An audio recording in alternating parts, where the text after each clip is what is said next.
Hi, everyone, and welcome to the 25th episode of Slime Time, the official Dragon Quest Dragon's Den podcast. This is Plattym3. And this is Liamland. So I have some exciting news. I have a new addition to my family. Yeah. We've already heard about your daughter plenty. No. I'm talking about my Quest of the Stars Falcon Blade. I finally got one. You finally got one of those things? Did you sell your soul to Mortimer? No. I had a moment one night at like 1:30 a.m. where I just suddenly felt lucky on a 10-pull tombola, and there it was. Congratulations. Ever since I've been married, I've not had any luck with 1:30 a.m. pulls, or nothing good happens at 1:30. Are we still talking about the game? It's a game, all right, but it's a game of cat and mouse. Cat and mouse. All right. All right, talking about cat and mouse, somebody we've tried to get on here for a while, and finally joining us tonight, we have a Dragon's Den regular. And if you just go into the Dragon's Den, you look at people who post a lot. Looking at the past post count for the past decade, you'll see me, you'll see Yangus, and you will see this member also in the top three. Please welcome Eel to the party. Hey, what's up, guys?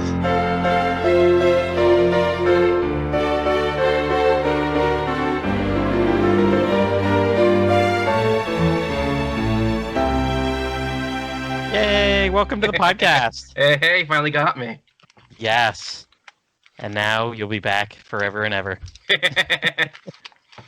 All right, let's get to know Eel a little bit better before we get on to talking about some Dragon Quest monsters tonight. Sounds good. So, Eel, how long have you been on the Den, and why did you join? I think it's been, I want to say a decade and change, like literally as of August. I think it was August 2010. All right, well, happy anniversary. I joined because Dragon Quest IX had just come out, and I was like really into it. And every time I tried to look up like guides and stuff, I always end up on the Den. And I was like, hey, I'm on here like 7 times a day. There's a forum, I might as well join. That's how we get people. Yeah. Every big game. I thought it would happen with 11. Never ends up happening. No, it really didn't. But I think forums are dead now. It's all the Discords. Wow. It's all the Twitters.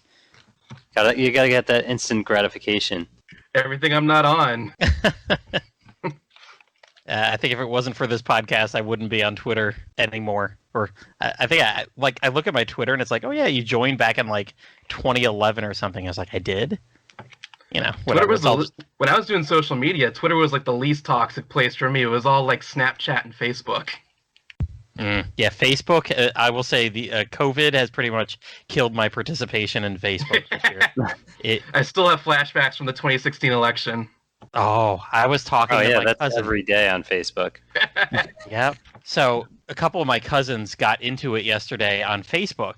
And one is a very ultra-conservative Christian, just retired from the fire department. And he posted something about, like, wake up, people. It's not climate change.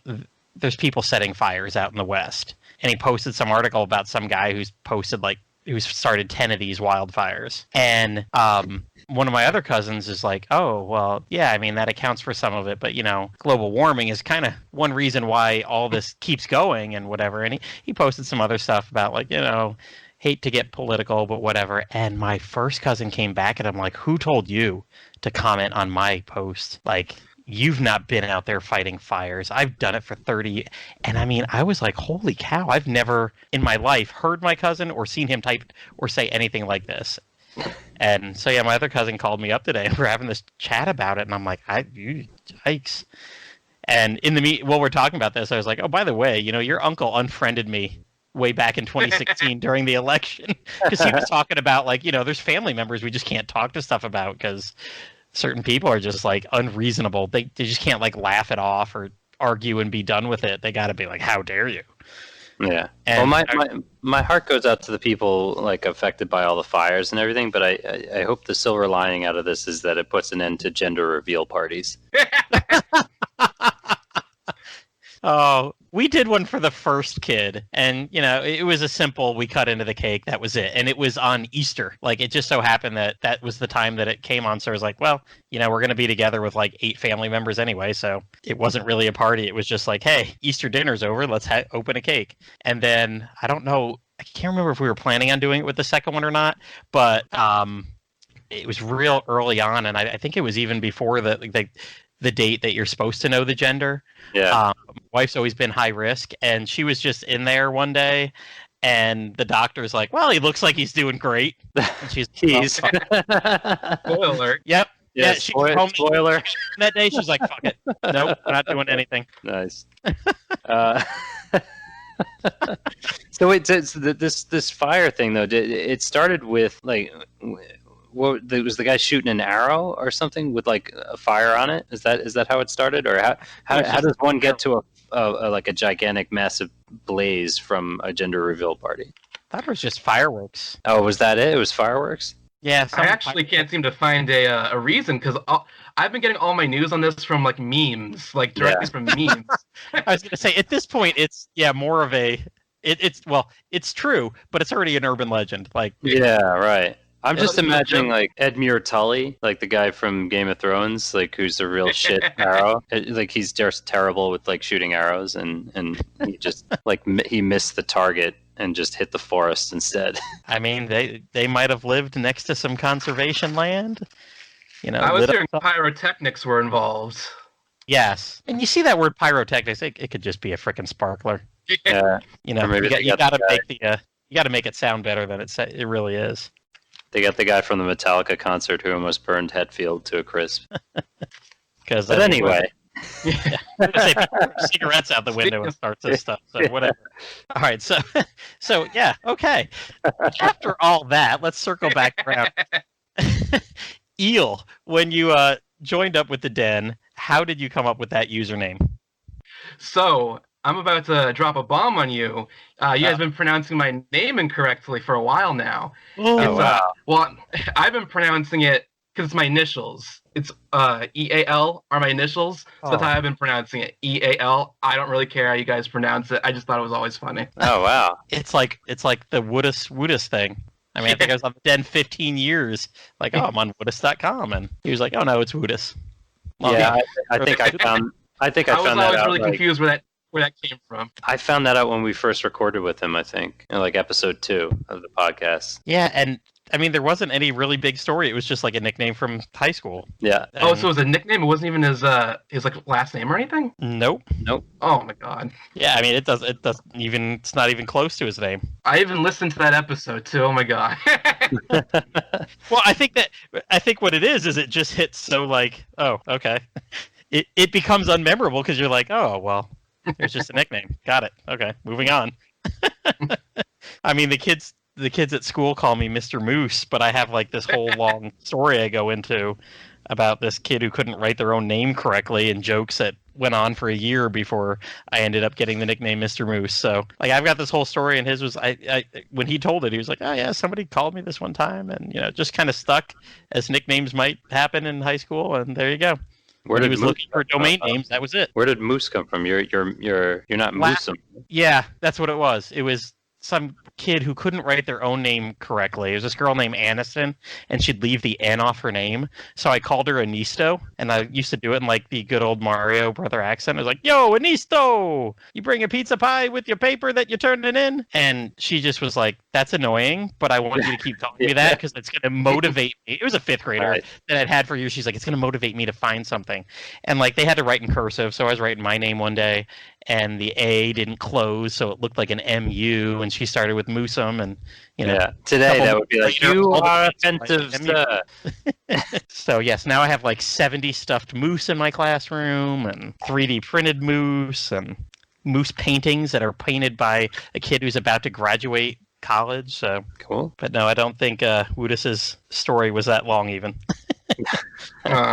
So Eel, how did you get into the series? So I got into it the way a lot of people seem to have gotten into it. I got a free thing in a magazine. I got the demo for Dragon Quest VIII and Shonen Jump back when that was still running as like a physical magazine you get in stores. And I was really into that. Was like right when I was really into Dragon Ball Z. So I was like, oh, I think it had an interview with Akira Toriyama and everything in it. I was really excited. I actually bought subscribed to the magazine to read Dragon Ball Z. Mhm. So I put the demo in. My dad had a PlayStation 2, and I was quite bad at it. I don't think I ever actually beat the first boss. The demo had I don't actually know how far it went in. I assume you would beat the first boss and that was it, but it dropped you right in the first town. Was it Farbury? Yeah, Fairbury. Yeah, it drops you right there. It doesn't give you any of the preamble in of the game, and then you just go around doing everything in up until I assume the final the first boss. Yeah, the And Merman guy. Is it Gracchus? I don't remember. Yeah, I remember there. But I mean, I don't even know why. I was like, you know what? I'm really bad at this game. Let's actually get the game when it comes out and let's play it. And I did eventually manage. From I'm bad at it to I need to get this. Yeah, I don't know why. I think I just got it for Christmas, and I think it took me forever to. I actually managed to beat the first boss pretty quickly, but it was the second one that got me stuck. Right after you get all the Jessica stuff, and then I was stuck on that forever. And then after a couple of months, I go back to it. I beat that boss. Then I get stuck on the next boss, and that just kept snowballing. And like I never beat the game up until 2016, when I was like, you know what? I've had this game for a million years. I literally got into this franchise for this game. Let's actually get around to beating it this time. And then half a year later, the 3DS remake comes out, and then I beat that one almost immediately afterwards. I was like, okay, done with this game for a while. Yeah, that's a game I would need to. They would need to do something a lot different for me to go back to that game yet again, because I beat the whole damn thing on mobile too. Oh my god! Ugh. I would actually really like a remake of that game. Like, I want it to look like the DS games. I'd like to see what that would be like. Oh, that'd be fun. Yeah, I almost kind of want to get 11 for the Switch just to try out all the pixel stuff, all the 2D stuff. I need to get that back. I was actually talking to the teacher that I let borrow that today, and I almost asked for it back again because I was asking him what he's been playing recently, and he's talking about Call of Duty and all this crap. I'm like, okay, your JRPG card is done because you've been playing Warhammer and Mario and all these other action-y titles for 8 months now. I don't think he's put 10 hours in the 11 months he's had my game, so I'm like, all right, time to be done. It could be said Call of Duty is a bit of an RPG. I guess. I mean, does it have stat increases? Do they have grinding and leveling? I know. Just grinding? I know in high school people would take days off just to grind it all day, and they come and go, oh, I'm this rank, I did this thing, I did that thing, so...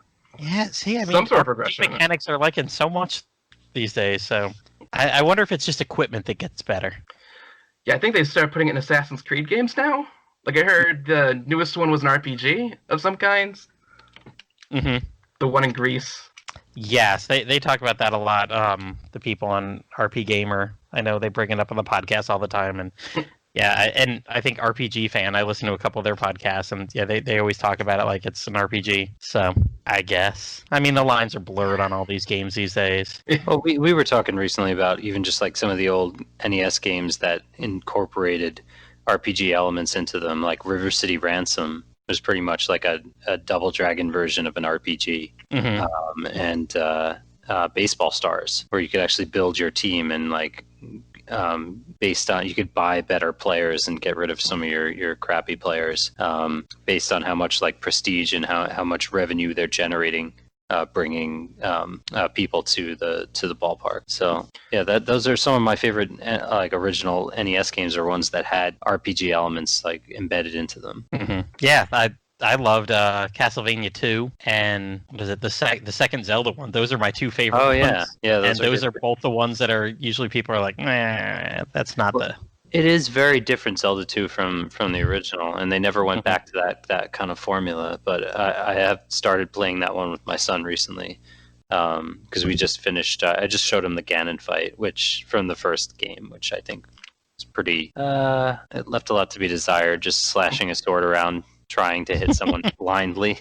It's the reason they don't go back to it. Yeah. 2 at least offers a challenge in the final fight. You got both that banshee demon looking thing and then the shadow link, which I thought was pretty cool. All right, so moving along. Liam, you already asked that question. Sorry. So what are your favorite games in the DQ series? What do you like mainline? What do you like spin-off? Mainline wise, it's a bit of a toss up between after I just dumped on it, 8 and 5. I think take out the graphics, all things being equal, I'd probably say Dragon Quest 5. I found the story a little bit more engaging and interesting.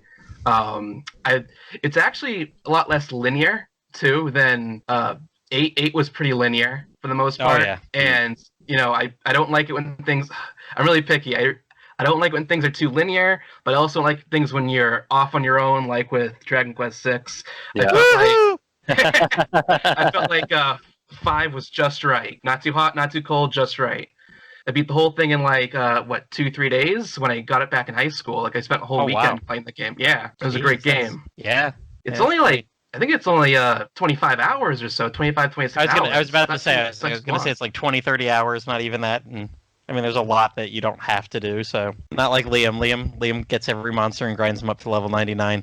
Yeah, I only ever had to level grind towards like the end when I was getting monsters for the final boss. You really can't use just the family characters. You have to kind of just use yourself and your son and grab what was a gold golem, was it? And a King Cure slime, I think. Oh, the King Cure slime's my favorite. Yeah. It's just regular golem. He's OP. It's pretty much a war of attrition at that point once you have those two in your party. Mm-hmm. Do you play any of the spin-off games? I have most of them. I've probably only ever beaten Joker 1 and 2. I didn't even really like Joker 2 very much. I like Joker 1, but not enough to go back to it, so I don't really have very solid memories of it. I was only just reminded yesterday that those islands were all puns. Infantile, celestial, domicile. That's something I don't think I realized when I was playing it at the time. I think I saw Woodis post on it when people were asking about their favorite puns or ones that went over your head, like yours was Xerox. And I think Woodis mentioned infantile, all those islands. I was like, oh my god, I can't believe I didn't notice that. I played the game for so long. Yep, I think we've talked about that too. There's so many pun grenades that don't hit until years later. Yeah, I mean, Dragon Quest 9 had Simpsons puns in it. Yeah. Addie and Selma. Great. Mm-hmm. I mean, none will ever beat Jack of all trades and master of none in my eyes, so... Those are great.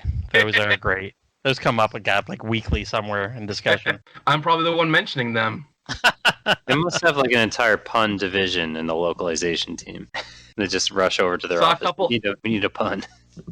Saw a couple in the books we're discussing today, actually. Oh, yes. Yeah, I didn't quite get all those in my summary that I wrote up, but yeah, anybody... I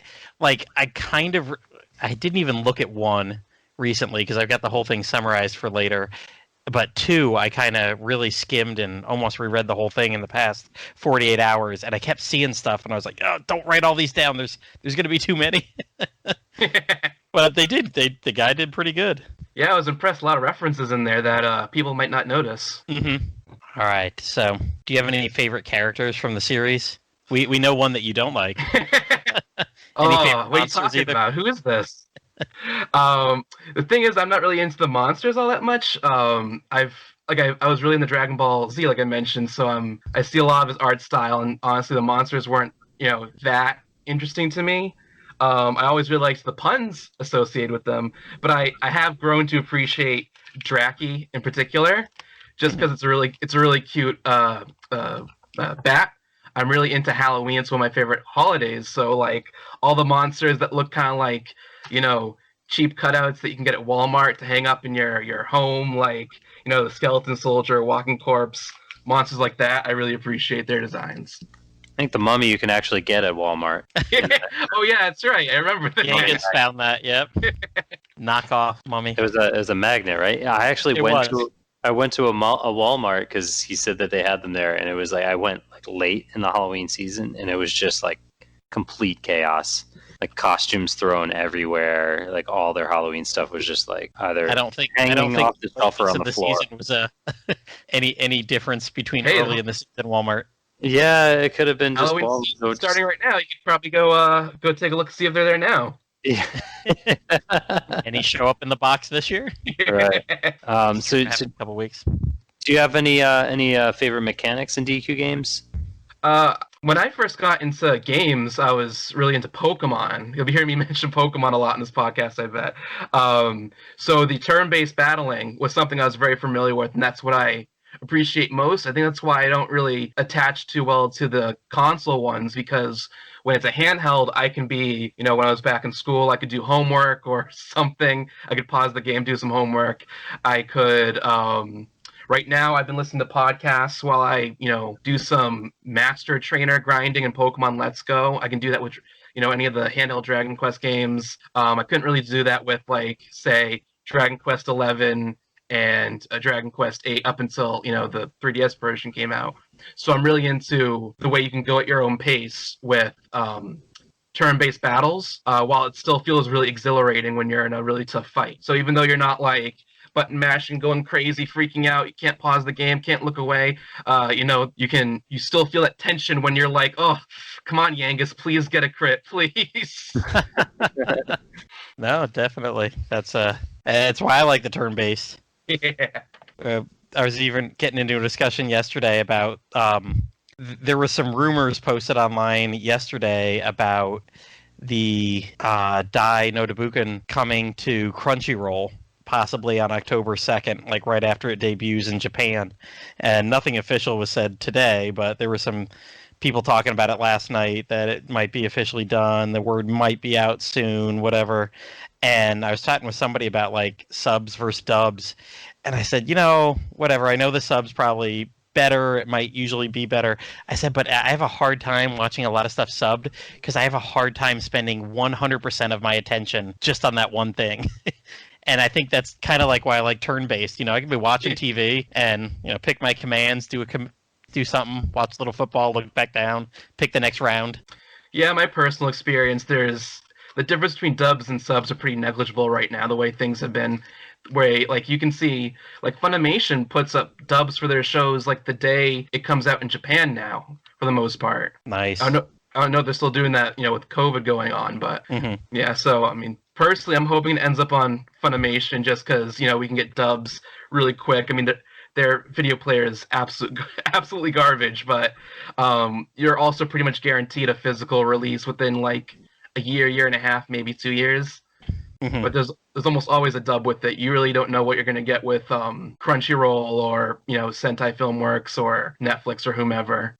Yeah, I think it's safe to assume with Netflix you're never going to see a physical release. They did just announce that, what was it, Violet Evergarden, that anime from 2017, 2018 maybe, is getting a physical release, but that was several years ago. And that was a pretty big series, so you'd think it would have come out a lot faster. I think they have some weird licensing thing where they have exclusive rights to it for X number of years. I don't know. I would sooner see it on Funimation or Crunchyroll or even Amazon than maybe Netflix. All right, so stay tuned for that. By the time people are listening to this, maybe there will have been an announcement. Oh, fingers maybe crossed. Not. All right, but we're not here to talk Dai tonight. We are here to talk Dragon Quest Monsters Plus, and this is a series of 5 books that was released in the United States last year, 2019. When did they start coming out? March, April, something like that? I think they started late one year and ended the next year. Okay, so maybe late 2018, and then throughout the year last year, they kept releasing 5 volumes of manga, and this is actually a story from, 2000, I want to say. Reading in the back, they have little appendices where they show the different monsters and the different stuff, and let's see, so this one was printed, so number 1 was printed January 2019, but... Yeah, in the back it says copyright 2000. Mm-hmm. Oh, you mean so this manga came out in Japan in 2000 and they just recently translated it? Yep. Oh, okay. Interesting. I'd never even heard of it before a couple of years ago. No. So, and, it makes sense because that's when Dragon Quest Monsters came out over there. So I guess this would make the most sense to have come out there because series-wise, it's basically set right after the events of the first Dragon Quest Monsters game, right after Terry does this stuff, and we'll see Terry appear here By the way, in case you don't know by the title of this, I'm going to name this Spoilercast. We're going to spoil the hell out of the first 2 books. So if you've never read any of these books and really are like, oh my gosh, I don't want to know anything, I want to go into this blind. Right now, hit stop, save this on your iTunes, whatever, go read the books. It'll take you like an hour or 2. Probably it'll take you less time to read it than to listen to this podcast. So I don't know. Volume 1 was a bit of a slog. I don't know about an hour. A lot of text in there. There is. I think it was more today that I was skimming through number 2 that it seemed to go very fast, and I think I remembered more of the second volume anyway, so I was kind of like, I don't need to read every word, I know it. So, but no, I do remember reading number 1 back in, and I just got to it this year. It was during the quarantine. I remember sitting out on my hammock, reading it one night, or reading it one afternoon. We'd actually thought about doing this episode back in April. I want to say whenever we recorded with Phil and did Dragon Quest IV. He wasn't quite sure what night he was going to be able to be free, working in a hotel. As like the only employee during the COVID quarantine. You know, some days there would be a guest and he would have to stay late, and some days there wasn't. So we kind of prepped 2 episodes at once. And we're like, if he can't make it, we'll talk about the first book. So had all that ready and then never did it. Yeah, I was actually reading this one with my son, which I then realized, particularly by book 2, was a terrible, terrible mistake. Because by book 2, by the time, and we'll get to this later in our discussion, but like by the time you get to book 2, there's like a extremely violent part that, like, for the first time, my son, who loves books, he's 3 years old, he absolutely loves books, he says to me, "Daddy, I want to stop reading now." And it just, it was like heartbreaking. It was just like, what? Oh, yeah, this is really violent. Okay, yeah, that's a good idea. So yeah, don't. I think if you go to like Common Sense Media, if they even have a Dragon Quest Monsters Plus entry, it's probably going to say like, 8 ages 8+. My guess. Yeah, the book back 3 of the book might says get farther than 10 that. plus or something. Definitely Oh, not. does it? Yeah. What's that? The back of the book says 10 plus, rated 10 plus. Oh yeah, all right, Yeah. yeah, that makes sense, and that makes sense too, because like Volume 3, we were having this discussion, and Pendy brought up, like, oh yeah, by the way, if you think violence is bad, there's nudity in book 3. But, Just like, gratuitous, unnecessary, just fan service nudity. Just a That's lot of all right. references to boobs in general, too, honestly. Yeah. Oh, yeah. Heck, in the, and I'm sure we'll get into this another episode when we talk about Dai. I'm reading through 345 chapters of the original Dino Dabuken manga, and I want to say I'm like on chapter 220 or something like that. But there's been at least 2 or 3 like first page of the chapter that's just one of the characters just standing there naked. Like it's like chapter 126. Oh, here's ma'am naked. nudity. And just like, and it doesn't have, you turn the page and it continuing from, and like you turn the page and they're like in the middle of the battle that they were in the last chapter. And like, what that had nothing to do with anything. Are they battling naked? No, it's just like, okay, here's the next volume, here's the next chapter, and we'll just throw her naked on the cover, or I guess the inside cover or whatever. Apropos of nothing, like just okay, got it. Maybe they mixed up the pages with Tularu. I think that's probably just otaku fan service. Yeah, I mean they've got just stuff in there that doesn't really pertain to the rest of the book, or the rest of the story. So yeah, I mean, and they were published in magazines to begin with, so that probably got a little bit of attention as you're flipping through the magazine. Yeah, I mean, definitely the shonen audience. I mean, obviously we all, everyone here likes to see boobs, but like, within context, boobs would be preferable. It needs to have a plot. Yeah, it needs to be tied into the story. I want to really know the background of the boobs and what their motivation is in the story. Kind of like our Pornhub discussion from the ballet episode. Why was she dancing to Dragon Quest music? Oh yeah. There has to be some deeper meaning here. Well, we have a holdover story later from that ballet episode. If you get to the end of this podcast. So yes, if you're looking for more boobs and porn stories, keep listening. Maybe fast forward an hour if you don't want to be spoiled by anything else, though. And on that note, so I've gone through and I have made like 1 paragraph summaries of each chapter of the first 2 books, and I will quickly read them. It'll probably take me 30 seconds to summarize the whole chapter, and then we can just go through chat about every chapter, things that you remember from it. Because I'm taking like 30 pages and turning it into 5 sentences. But any of the puns, any of the humor, anything you remember from those parts, feel free to jump in every time. So I'll just start right here. Book 1 starts with introduction, and it's basically what happens in Dragon Quest Monsters, the video game. You see Terry battling. He's in the Starry Night tournament. He's got like the simple weak team with the slime in it, and his opponent's got the Prism Peacock, the Codal, the King Metal Slime. And Terry's monsters just kind of defend as the Prism Peacock use magic bursts. And then his monsters just attack and boom, wow, magically are super ridiculously strong. And he wins. And then him and his sister head home.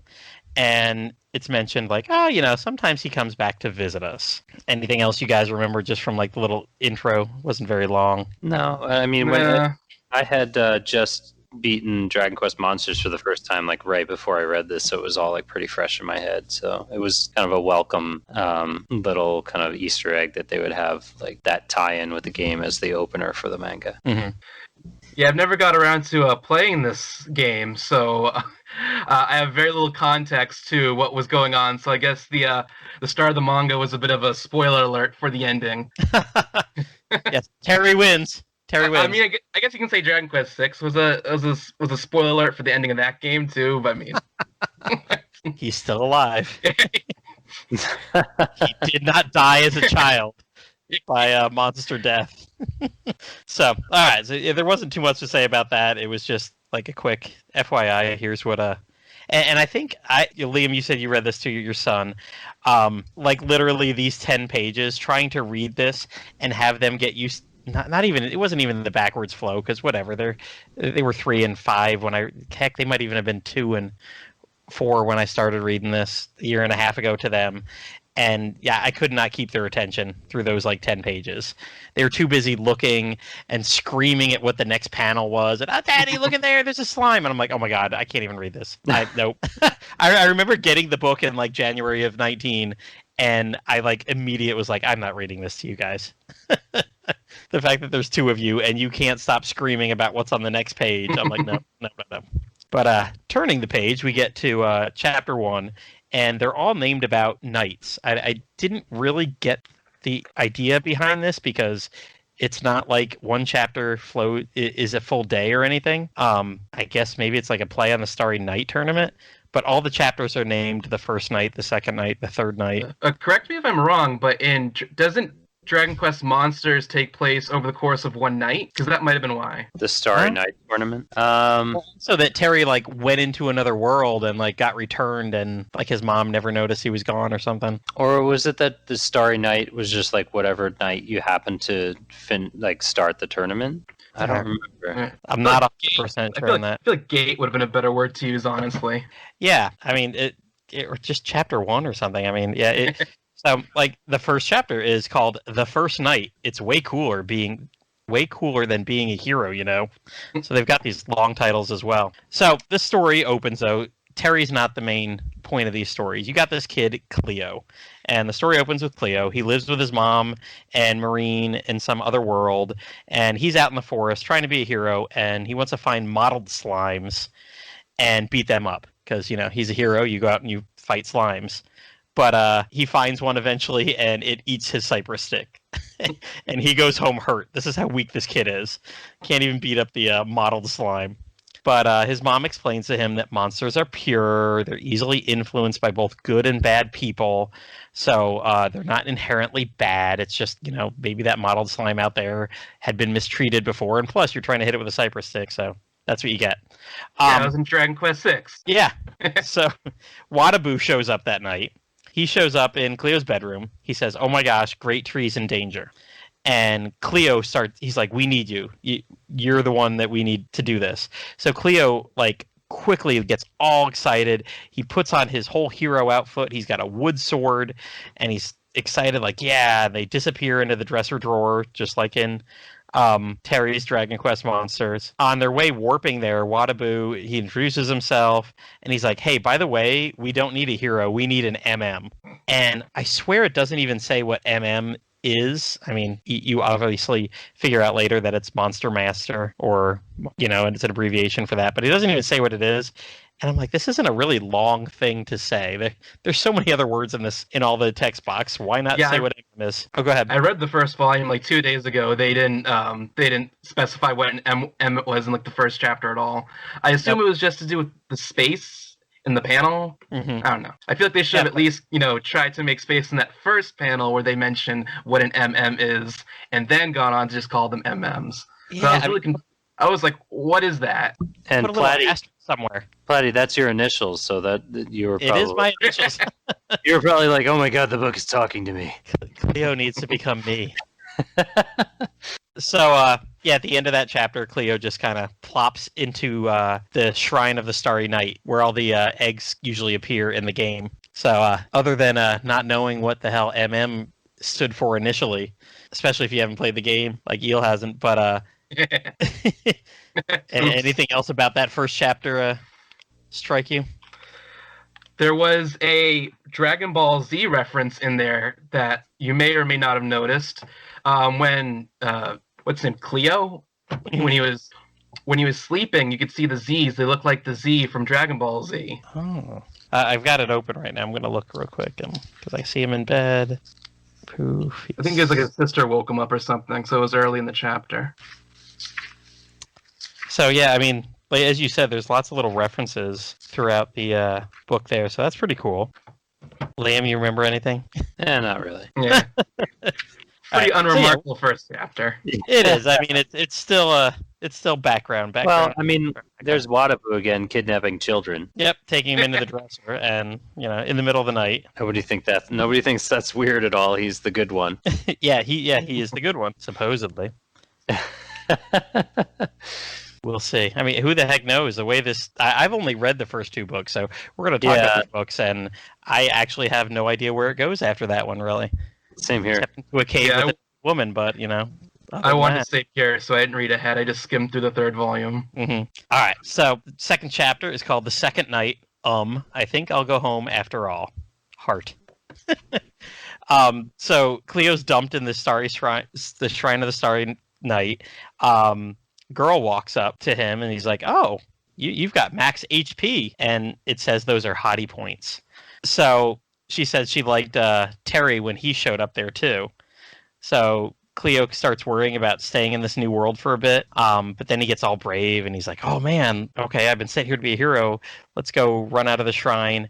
And he kind of steps outside and gets that, if you've played the game, the whole exterior that you walk through, the town, the great tree, you're basically on the edge of a tree that looks like it's a mile high. So he kind of walks out the door of the Starry Shrine. He's like, holy cow, I'm like looking out at the whole world, and I'm half a mile in the air on top of this big tree, way up above the clouds. And immediately he's told, like, oh, we gotta climb up the tree to get to the castle. And immediately the girl starts climbing up, and you get like the not exactly a panty shot of Cleo looking at her butt.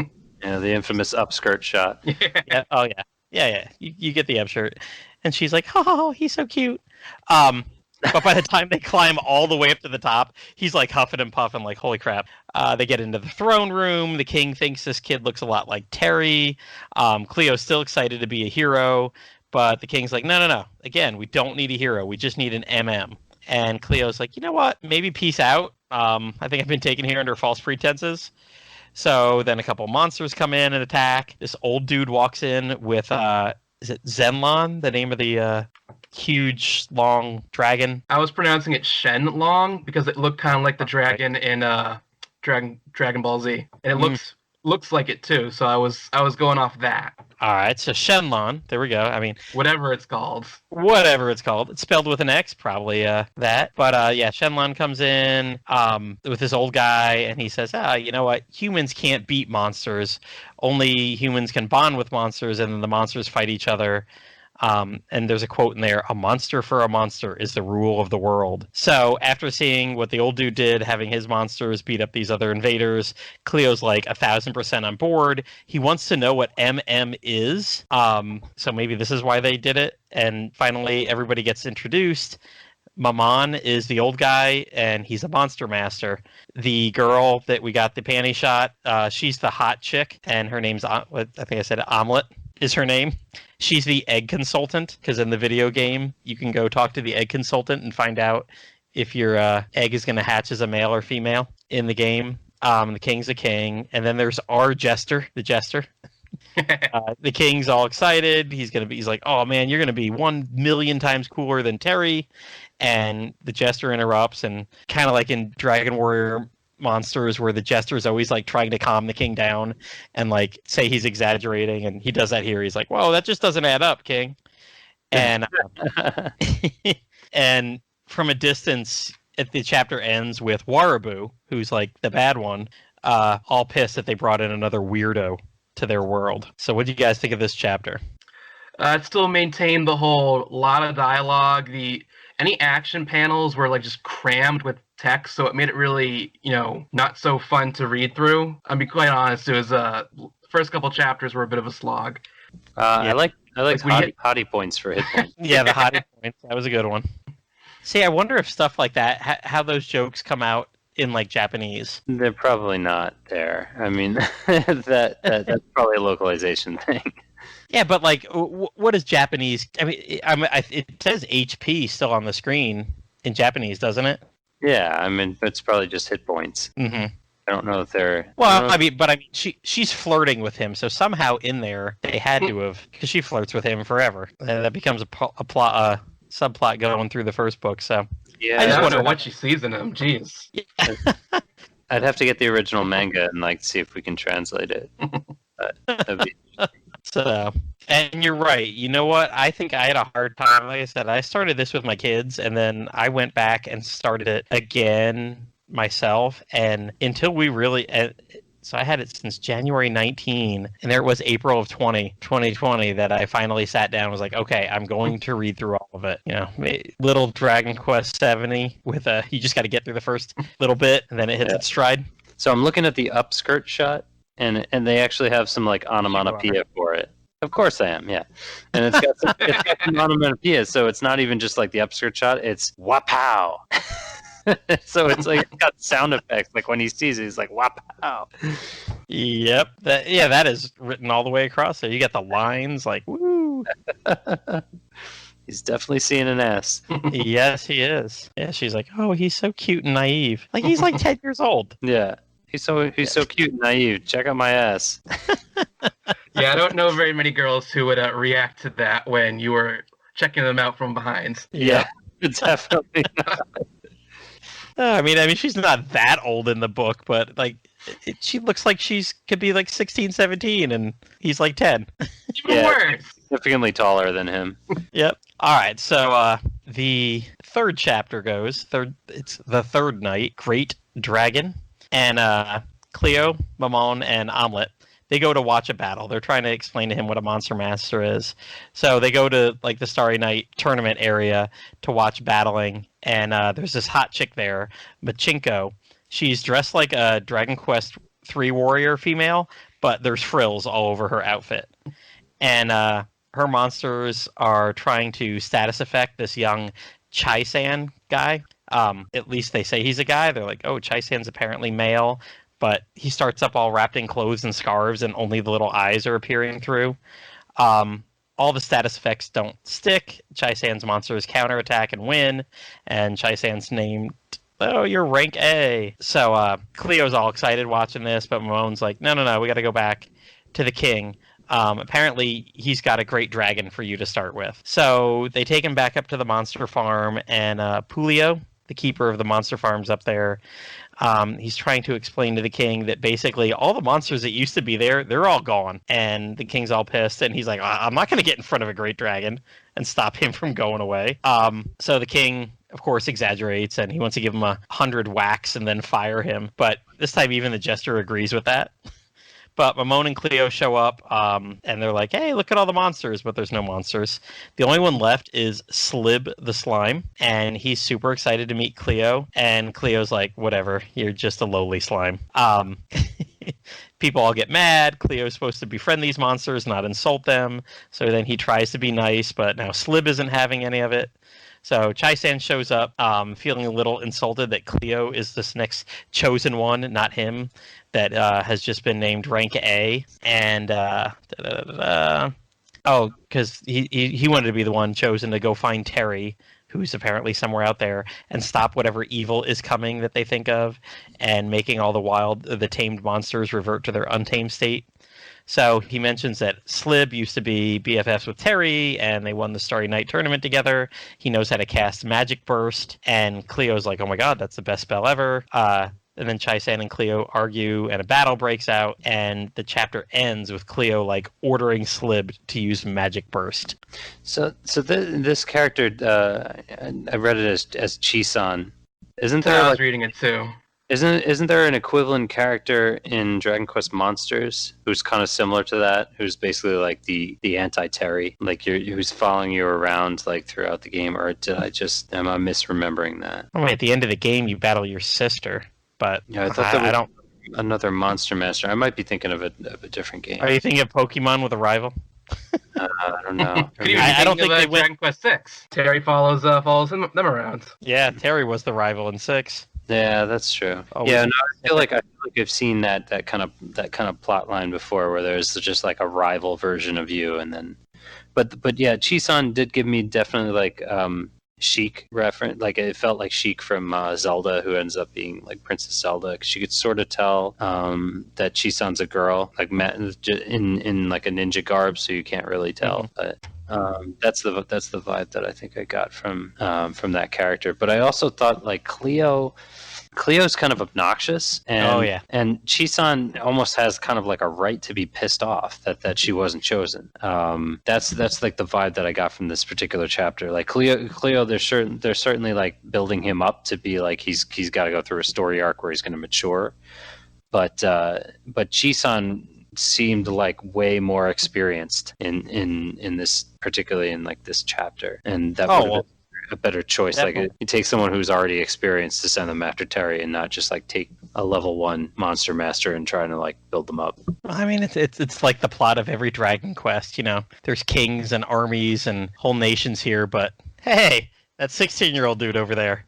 Yeah, he's gonna save the world. It's like in Mega Man X. Why didn't they just send Zero? That dude was already experienced from the beginning. I agree. I thought Cleo was kind of annoying, but I did kind of appreciate that his journey seems to be learning that you can be a hero, but you don't have to do it by beating up people, and sometimes making friends who can do that for you is a route you can take. He learns to, he doesn't have to be the brawn; he can be the brains. Yeah, the strategist behind all that. Don't see much strategy in the first volume, at least, though. No, definitely not. All right, so moving on to the fourth one. Here we go. All right, so the fourth night is called the Traveler's Gates, and after all the things that you start going in Dragon Quest Monsters 1. Initially, right away, it turns out that Magic Burst outside of the tournament grounds is a horrible idea. It doesn't even get fully cast yet, and yet it knocks this huge branch off Great Tree, and it starts to make like this nuclear bomb level explosion, and conveniently Slib then forgets how to cast the spell. And what were you pronouncing? Chisan? Chisan. So Chisan decides, maybe we'll battle her later, because right now you're pretty pathetic. And they take off for the Traveler's Gates. And Cleo then apologizes again to Slib, and they end up arguing and fighting with each other anyway. Then the scene jumps over to the Traveler's Gates room, and there's this B-rank boy, Tito, who's got my favorite little box slimes, and he's chatting with a guard there, when all of a sudden the gate opens up and the Dragon Lord pops out. And they end up using a fireball to seal off the path to all the Traveler's Gates so that no one can enter them again. The Dragon Lord does. He's like, well, I'm just going to blow up this whole Traveler's Gate area. Try doing that. Chisan arrives, tries to stop him. Everyone in the kingdom starts panicking. Cleo goes running into the castle. He finds Chisan defeated and like hurt or something. The head wrappings come off, and Chisan's a girl. And guess what? Dead ringer for Cleo's sister, Marine, which at the beginning, it didn't show her being captured or anything. It wasn't exactly like Dragon Quest monsters, but as a matter of fact, when he disappeared, you see his sister like come in the room like, yo, brother, where are you? Dragon Lord's still there, sees Cleo, and Cleo's like, oh, I'll just capture this guy. You know, I'm supposed to be a monster master. I'll just capture this guy. And since you hurt Chisan, I need to beat you down. Chisan tries to warn him that he's really strong, but Cleo's like, you know what? This guy isn't even in the monster encyclopedia, so he must be unimportant. And you see Slib's face, and he's like completely like, oh shit. As the Dragon Lord just starts like laughing, like, you're not going to beat me with the slime. And that was the end of chapter 4. What do you guys think of this one? I was like, this is the part where I was like, oh, this is getting interesting now. I was like, oh, here we go. Finally something. The fights were a little bit more dynamic. I really like Slib. I actually really like Slib.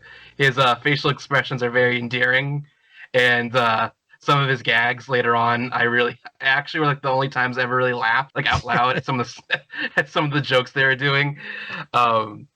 I thought I was like, oh, okay, so this is what they're going to be doing. I got a clear understanding of what the actual story was going to be.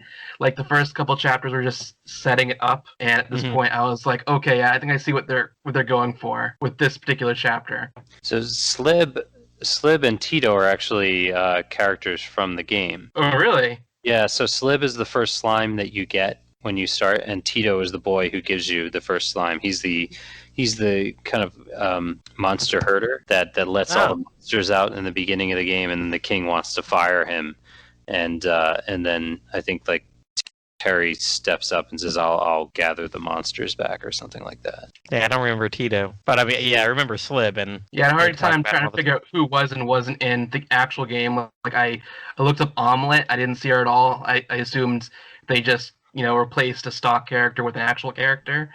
And that was the situation. Yeah, so I very much. I eventually just gave up looking up people because I some were, some weren't carryovers. So I just kind of went in with just like, okay, let's just act like these characters are all new. Right. So I try to go in with all the baggage of the other game.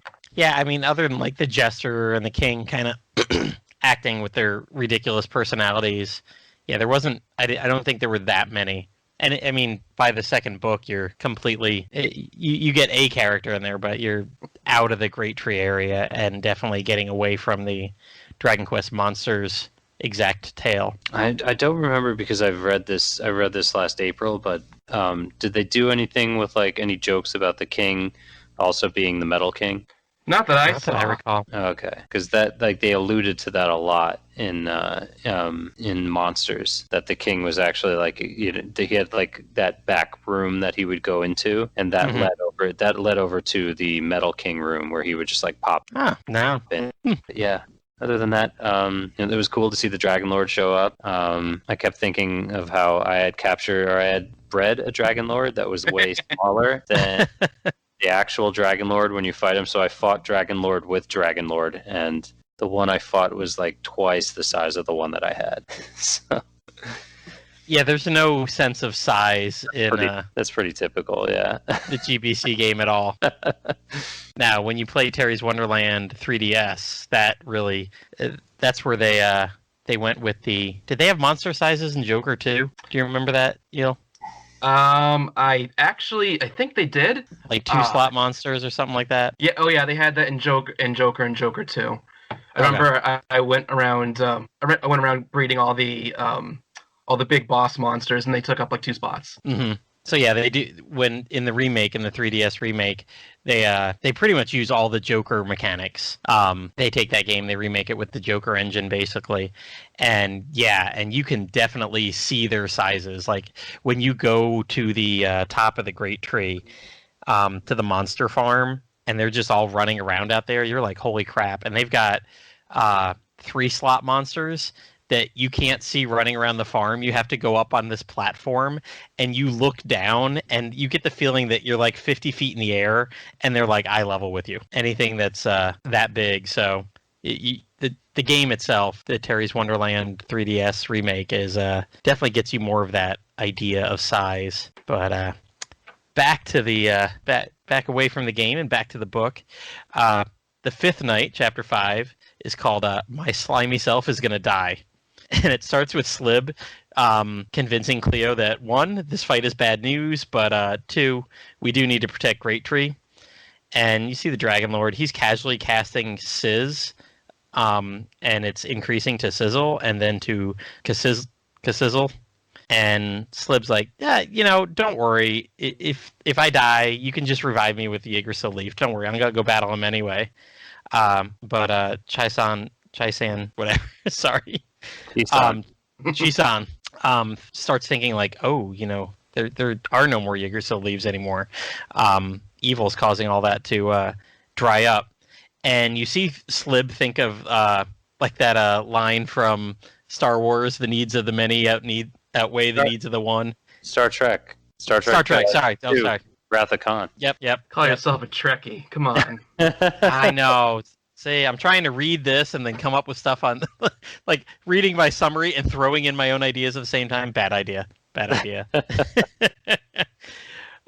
So instead of running away, Cleo commands Slib to charge in and, hey, Slib, why don't you cast Sizzle? And it suddenly turns into Kasizzle and cancels out the Dragon Lord's spell. And everybody's kind of like, wow, how did that happen? But the Dragon Lord goes on to smash Slib anyway with his weapon. But he's getting ready to, and a vine suddenly catches his arm. And Maman has appeared. And he's got his team. He's got a gold slime. He's got the grapevine, otherwise known as like the rose vine later on in the series. And Shenlong. And the Dragon Lord just kind of casually reaches out, grabs Shenlong, and just like pulls him into his chest and magically quickly evolves into, and I like how they use it, like just like in the game here, he's called Dragon Lord parentheses dragon. He turns into the dragon form of the dragon. And Mamon's like, what the hell just happened? And the Dragon Lord says, well, you know what? There's no need for monster breeding anymore. We've got a new method available to do that. And he casts like Wave of Evil, or he mentions Wave of Evil, then he disappears. And Mamon's kind of like left to suspect, like, holy crap, maybe he came here to destroy the Traveler's Gates too. But I think really he wanted to pull that monster into him. He came to steal my monster. So what do you guys think of chapter 5? It's fine. It's hard to rate chapters that are just fights. Yeah, not a lot happens in them really. Oh gosh, there's so many in the Die series. Like I said, I'm on chapter like 212, and I feel like there's a dozen chapters in a row that are just one fight. Get up, can do it. We can do it together. All right, let's battle. Oh, the spell didn't work. Nope. Okay. I will say End I of chapter. I was constantly distracted by the fact that he had no nose. The Dragon Lord. Oh, does he ever? Every time you look at him, his face at an angle, his face is totally smooth. I was always super distracted. Oh yeah. Did you feel that way about Voldemort in the Harry Potter movies? Hey, I just got off reading rereading Dragon Ball Z. I thought I was desensitized to characters with no noses. Hey, Cleo's nose is a little smudge. Yeah. And a tiny line that almost looks like a pen mark. But yeah, you're right. Dragon Lord, nothing. Maybe that's why he's so angry. He can't smell things. Yes, Dragon. It even says like the as he pulls him into the chest, there's a little text box off to the bottom that says Dragon Lord plus Shenlong equals Dragon Lord parentheses dragon. Yeah, those boxes were throwing me off. Like whenever like a new monster appeared, I'm looking at a page right now. It says, "Look out, Night Aberrant monster." I'm like, I don't think we really needed the word monster at the end of that. Mm-hmm. It seemed like there was like, I feel like that was intentional, but it seemed like that was like almost a mistake. Yeah, they were almost like stuff you would see in the video game. Oh. Yeah, I think that's what they were going for. But it was like, right now. Look out, this monster appears. I'm like, yeah, I see it, and they even referred to it that way in the dialogue too. Yeah, look out, walking corpse monster. Look out, gremlin monster. Like, you're right. It's a little redundant.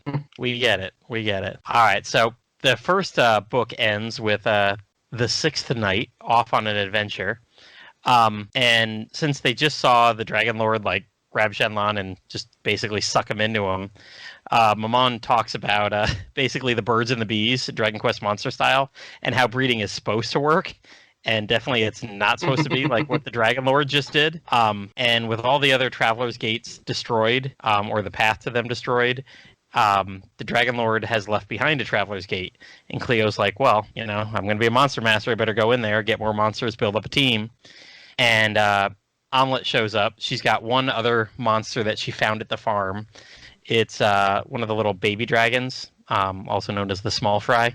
And again, Cleo starts off, he's like, I'm not impressed by this, but I'm determined to go, so whatever. And good old Machinko shows up, and she's no longer dressed in her Dragon Quest III stuff. She's got basically short shorts on. She looks like a little valley girl. She's got, you'd imagine a day at the beach or something, little halter top and like jean shorts or whatever. And she like gets her boobs right. Having none of that. No, she like puts her boobs right in Cleo's face and like reach over and hands him a beast tail and says this will help him find his way. By the way, there's when Machiko's boobs get like thrown in his face, there's also onomatopoeia for that. It's the thump. It could be thud, man. They're there. So that gets Omelette to have words with her, and Cleo's like oblivious about all this. He starts to enter the gate, and just as he's doing so, Mammon reminds him like, oh, by the way, you can't get back to the Great Tree until you defeat the Dragon Lord. That's how gates work. And Cleo's like, what? Wait, really? What? And Warabu appears and just like kicks his butt right through the gate. Like, nope, too bad, you're going. So Cleo ends up in a cave. It's got a huge gravestone with Erdrick's symbol on it. And he stumbles outside to find out he's in a bright world, but a black sky. And you see the Demon Lord watching all this in a crystal ball with some other high-rank monsters around him. And then Terry just casually walks in and he's like, I wonder how far this Cleo's going to go. And it just ends with that. Bum, bum, bum. Yep. So taking a step back to the scene with Machiko and I forget the other girl's name. Omelette. Yes, of course. How could I forget that? So she's pushing Cleo's face out of the way of the boobs and just being like, now hold on, you hussy. Nobody's allowed to seduce Cleo without my permission. So there's like some clear jealousy going on. And then she's like, shame on you for using those huge things to lure him in like that. They really didn't want to use the words boobs or breasts in the description because one of my notes was a character saying those ain't slime she's hiding under those folks or under their folks. Oh, was that in the tournament when they were announcing her? Or something? Yeah, they were doing everything they can to not say boobs. Oh, they were right. There, yeah. Those aren't slimes. She's the gorgeous idol of the battle arena, and those ain't slimes. She's hiding under the folks. And then her response, Machiko's response was that wasn't my intent. So you don't know if she's being coy or if she's like legitimately like kind of clueless of her own sexuality and how it might affect Cleo. But yeah, I think she's just like the ditzy Valley Girl type character. Could be, yeah. Or she knows exactly what she's doing and she's just playing coy. So either way, interesting take. That one page is got a lot of interesting stuff going on between the thump and the and the girl fight. You're really analyzing this particular page. Yeah, I mean, like there's a girl fight. There's like a teenage girl fight over a 10-year-old boy. I mean, that's kind of like... That's manga for you. Yeah, right. Yep. Even just having Omelette like flirting with him is just kind of like the most awkward scenes from like episode 1, where you're like, oh yeah, Natalie Portman's definitely gonna end up with this 10-year-old. So now we're getting the Star Wars in there. We had the Star Trek. Now there's the Star Wars. And it worked out so well for them. Yeah, I mean, nothing could go wrong from that. Yeah. They lived happily ever after in a galaxy far, far away. Yeah, and they had a not awkward romance. Okay. So I was going to say, looking back at the page, since you brought it up, going back to the battle arena, they definitely had, and I just put it in our chat here, they definitely had an old guy dressed up like a bunny girl. Oh, nice. It's like a throwback to the Dragon Quest III old man at Shrine of Dharma. Yep. So there's a lot of little, as we were saying here, there's a lot of little things. I don't think we mentioned it yet, but a lot of the names here, and I guess it makes sense. Well, I don't know if it makes sense, but they're all localized the way that Dragon Quest monsters monsters was. It's the old translations. Yeah, I noticed Isn't Great Tree wasn't a space between it. It was one word. Mm-hmm. So was it Draco Lord? I think it was Dragon Lord. So I guess stuff like that. Maybe they went with the certain stuff, but like the way they named some of the monsters, and this gets into the second book too. And even there's inconsistency with the spells, I thought. Or maybe that's just there was an outright error, I think, when they were describing characters that we'll get back to. I don't want to spoil it just yet. A character's sword style. I don't know if you guys noticed that there was actually I don't know if that was an accident, but there might have been a certain person's name was spelt incorrectly. I do. I remember reading that today. We'll see when we get to that part if I'm thinking of the one that you were mentioning. But was Shenlong the old one? I mean, they do say Sizz and Sizzle. It's not like Hurt and Hurt More, but it was Sizzle even in Dragon Quest. Or no, it wasn't. What was it in the Game Boy Color games? Liam, you just played it. Yeah. Oh yeah, I just played it like 8 months ago. It was Fireball, right? It was Fireball, and I could probably load it up on here for you and just kind of look, but I don't know. I was thinking that I guess maybe not. Maybe it is all the modern stuff because they call the Dragon Kid Small Fry. This is amazing. I just opened the game on my phone and immediately came into a battle. Surprise. Yeah, right. I've got Kinda like Kerry walking in at the end. Yeah, I've got my Great Dragon, my Dragon Lord, and my Borg Slime. Oh, Slimeborg. Slimeborg, yeah. Back to Star Trek. Yep. Jumping between these series today. I've got Blazemore and Fernmore, Scorching, and Snowstorm on Dragon Lord. Okay, so yeah, I guess it was. These are the new ones then. Okay, I forget what I said. I was completely incorrect about that. And my Great Dragon's got Suck All, which I always thought was an interesting. I don't even. Oh, it sucks all the air to inflict damage on all enemies. That's still kind of sexual, but I want to say it's probably what is it, like Thin Air? That one was also be the newer one. Hey, suck all, whatever. Oh gosh, I'm trying to think of what other discussion we had today with this. Okay, but that's probably best left for some other time. But we did want to talk about the second book tonight as well. So I will move right into that. And it starts with basically Chapter 7, The Seventh Night. And it's called Nice Party, Mind If I Join? So Cleo's in this new world. He's got Slim and Small Fry with him, and he's wandering around trying to gather a monster party. Because he's like, parties of 3. That's what monster masters do. They have a party of 3.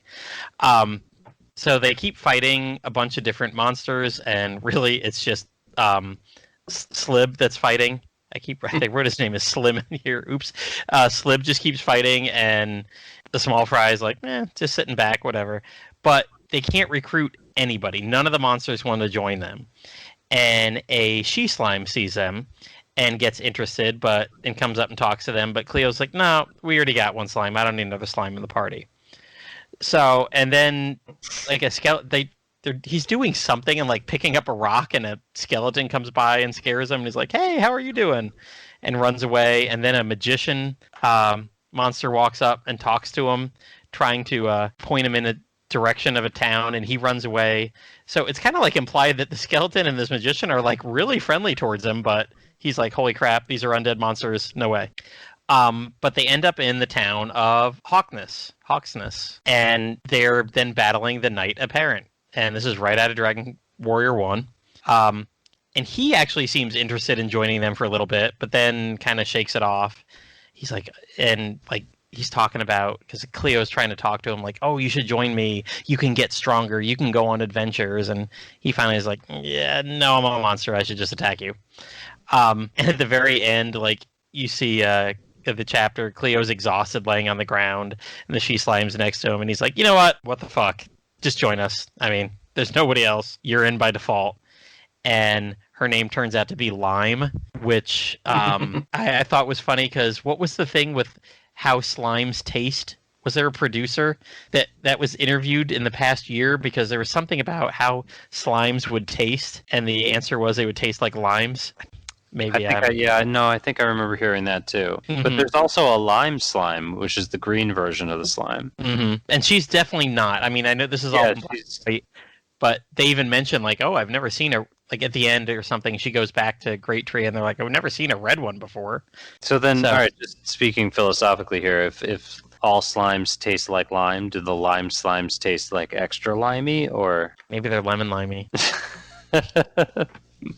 But at the end of the chapter, again, you get a little vision of Terry, and he's just like sitting around watching all this transpiring in one of those demon mirror monsters, like, and kind of no comment from him. Just this is interesting. So, any thoughts yet? What were you thinking was up with Terry at this point? I was actually, I thought the Terry stuff was kind of interesting because as I was reading, I was wondering, is this actually Terry? Is this like some? Because there's comments later on that kind of implies that maybe he might not be the real Terry, but also, he could be. So once we ended up in locations like a little bit later on that dropped us into more familiar spots that you wouldn't necessarily see in a Dragon Quest Monsters game, I was like, is there something going on? Like that was one thing I really liked about this particular volume was I was always kind of wondering, what exactly was happening. And it wasn't I'm so confused, I don't know what's going on. It was like this is actually kind of an interesting mystery. Is this are these characters real or not? I was always wondering if Dragon Lord was like supposed to be the actual Dragon Lord from the game, like the Dragon Quest 1, or if he was like just made up. So I thought that was if he was Liam's Dragon Lord sitting in his party. Yeah. If he was fused by with other monsters, or if he was literally the one from Dragon Quest. Well, that's another good like philosophical thing. It's like, is Dragon Lord a species of monster, or is he like is there only one? And these are just like replicates. Is this a Highlander situation? The gathering of the Dragon Lords. I would say. Oh, go ahead. Do they mention Hawksness by name in the manga? I didn't know that at all. I read it last night. I didn't see any reference to a location. I did. I just looked up real quick what the location name was in Dragon Warrior, because I mean it seems pretty obvious that that's it. But they just called it Ghost Town. Oh, there's nothing here. It's all destroyed. Is this a ghost town? Right, and in the Monsters games, they do like nearly all the boss fights are like locations of previous Dragon Quest games 1 through 6. So you do get like, and not even when there was a boss. Like there's, I think one of the first locations they show you is where you meet Healy in Dragon Warrior 4, and I think there's a boss fight there. Yeah, because I know you fight the Green Dragon, you fight the Golem. These are some of the early gates. Yeah, you fight the Golem outside Cancelin, you fight the Green Dragon in the Yeah, this is where my lack of knowledge of the Monsters game starts to show up, because I was mostly taking it from the approach of someone who only mostly plays the mainline games.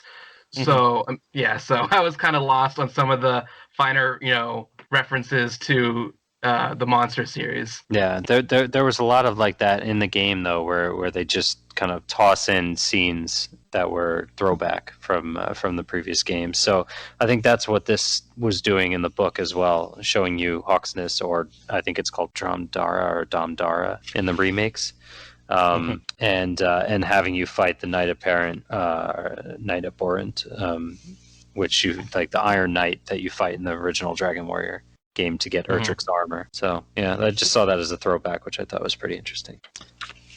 All right, so moving on to the 8th night, next chapter, titled "So You're the Monster Hunter Everyone's Talking About."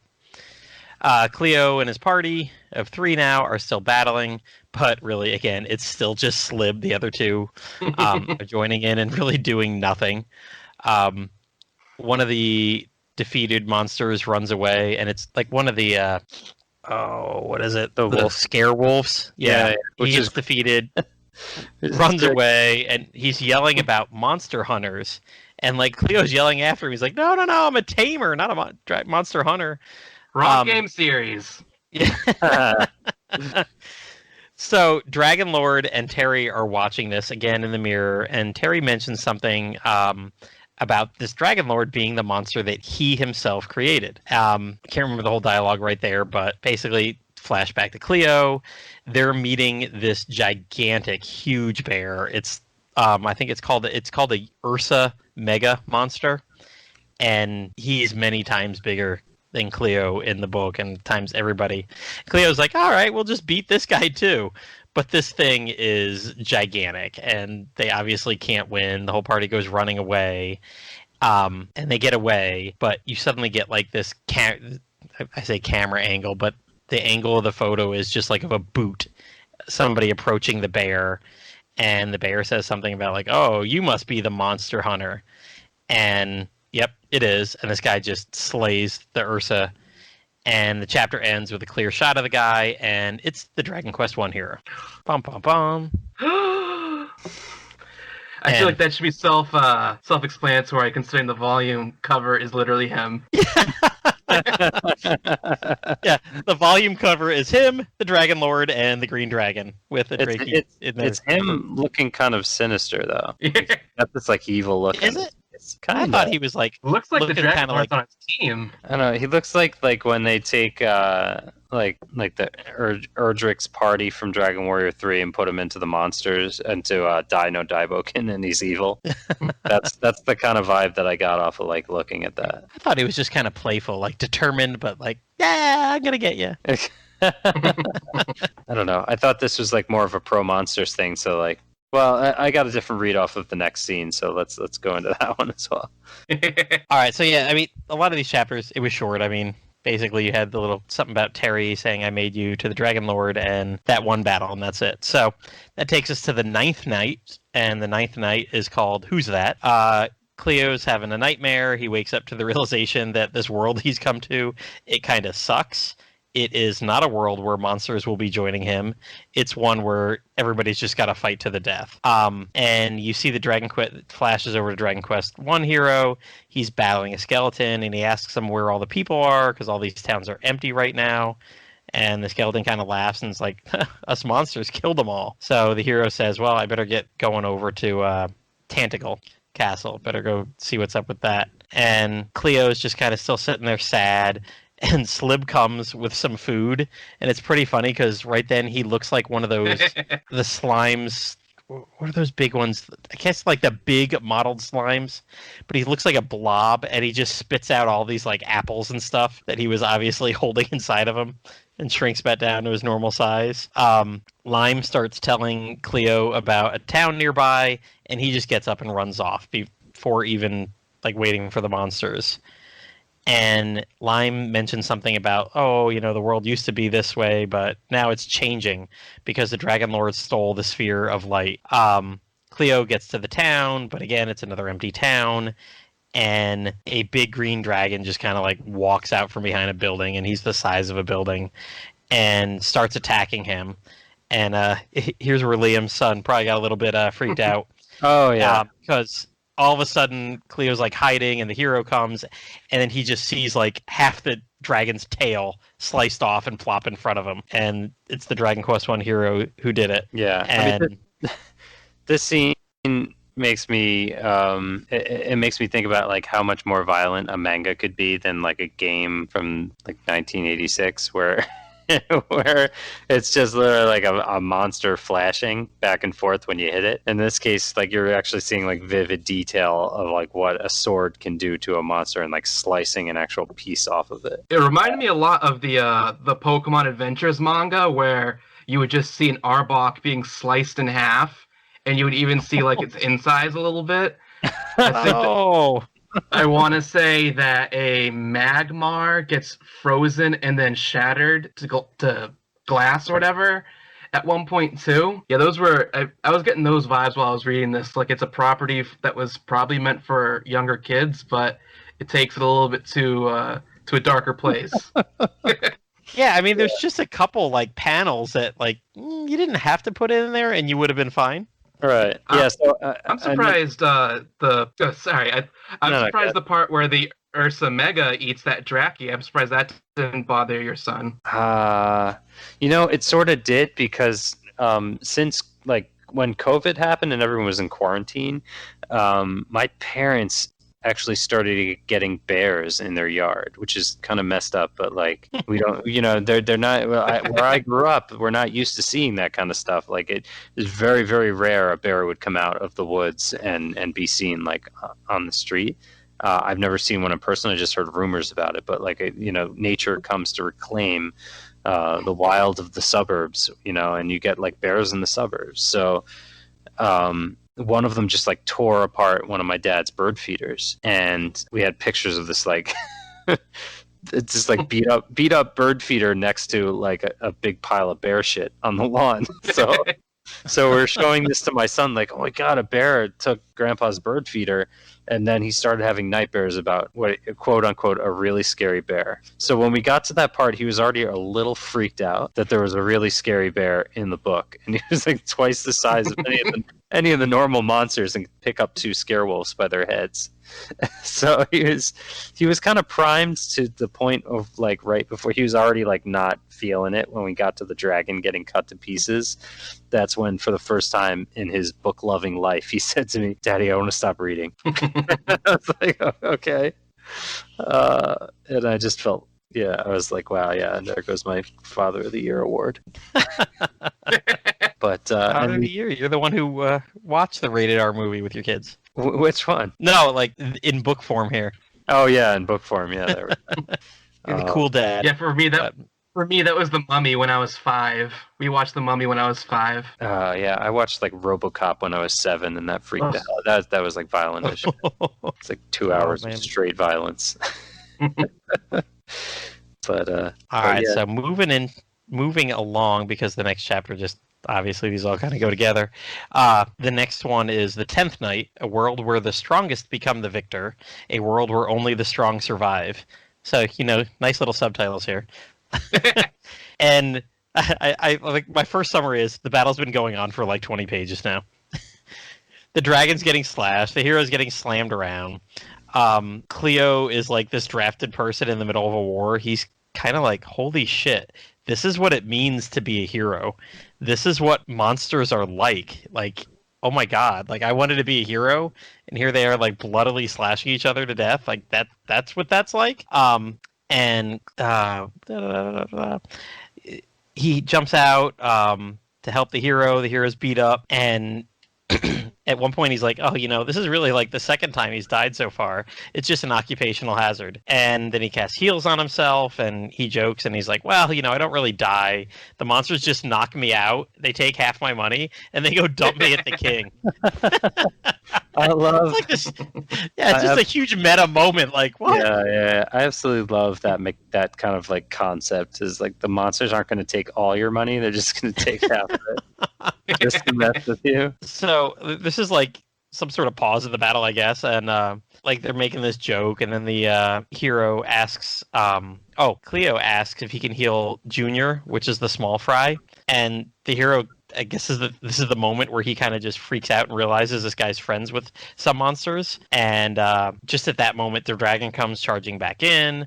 Slib comes in, casts Sizzle, and kills the dragon, and hero's really puzzled for a moment, and like, wow, why are monsters helping you? Lime takes one look at the hero, gets scared, and runs away. And where the dragon got sizzled, all of a sudden, there's a big hole there in the middle of the town then. And the hero's like, oh man, I don't know if we should go down there. There's probably a boss down that hole. And again, that hole in the ground that you want to jump down, that's totally a reference to how you do things in Dragon Quest Monsters, because you just keep running around until you find the hole to go down to the next level. So, anything about that? I thought it was struck you. I thought it was kind of cool that the chapter cover is just the box art for Dragon Quest 1. Jeez, I totally missed that. Oh, yep, I'm one. What page is that? Oh yeah, it is. It's page 81 and 80. Page 80 and 81. Yep. Oh yeah, look at that. That's great. Now, does the box art have half a tail on the dragon? I don't think so. That's a good point. Took some artistic liberties. Yeah. They photoshopped the original. I have to say, though, it was funny. This whole chapter is Cleo freaking out about how serious and how big a deal it is to actually fight a monster. And the second he sees a giant hole in the ground that he can't identify, he goes, let's go, let's do it, let's jump right in, let's do it. Yeah. Yeah, it was like he started out at the end of the last chapter. He was jealous, like, "Oh man, that's the hero I always wanted to be." And then by the middle of this chapter, he's like, "Oh hell no, shit no, this is not what I wanted to be." But yep, the hole appears. The hero, Dragon Quest hero, mentions it, and Cleo's like, "Boop!" right down the hole. Do it, yeah. Even Hero himself, he's like, did you really just jump in that hole? It's like, it could be a trap, you know. Or he had just splat at the bottom. Yeah, gravity would prevent me from doing that right there. But Yeah, in slime. Slime before. Like in great manga way, he dives in head first too. It's not like let's carefully go over the edge. Yeah. Let's see if we can climb down with some rope. Whee! Fist forward, Strategize. Superman style. Yeah. My summary for the next chapter is pretty short. The next one's the 11th night, where a journey for quote unquote strength leads. So Hero's still kind of like standing there dazed for a minute, like how in the world can this guy be friends with monsters?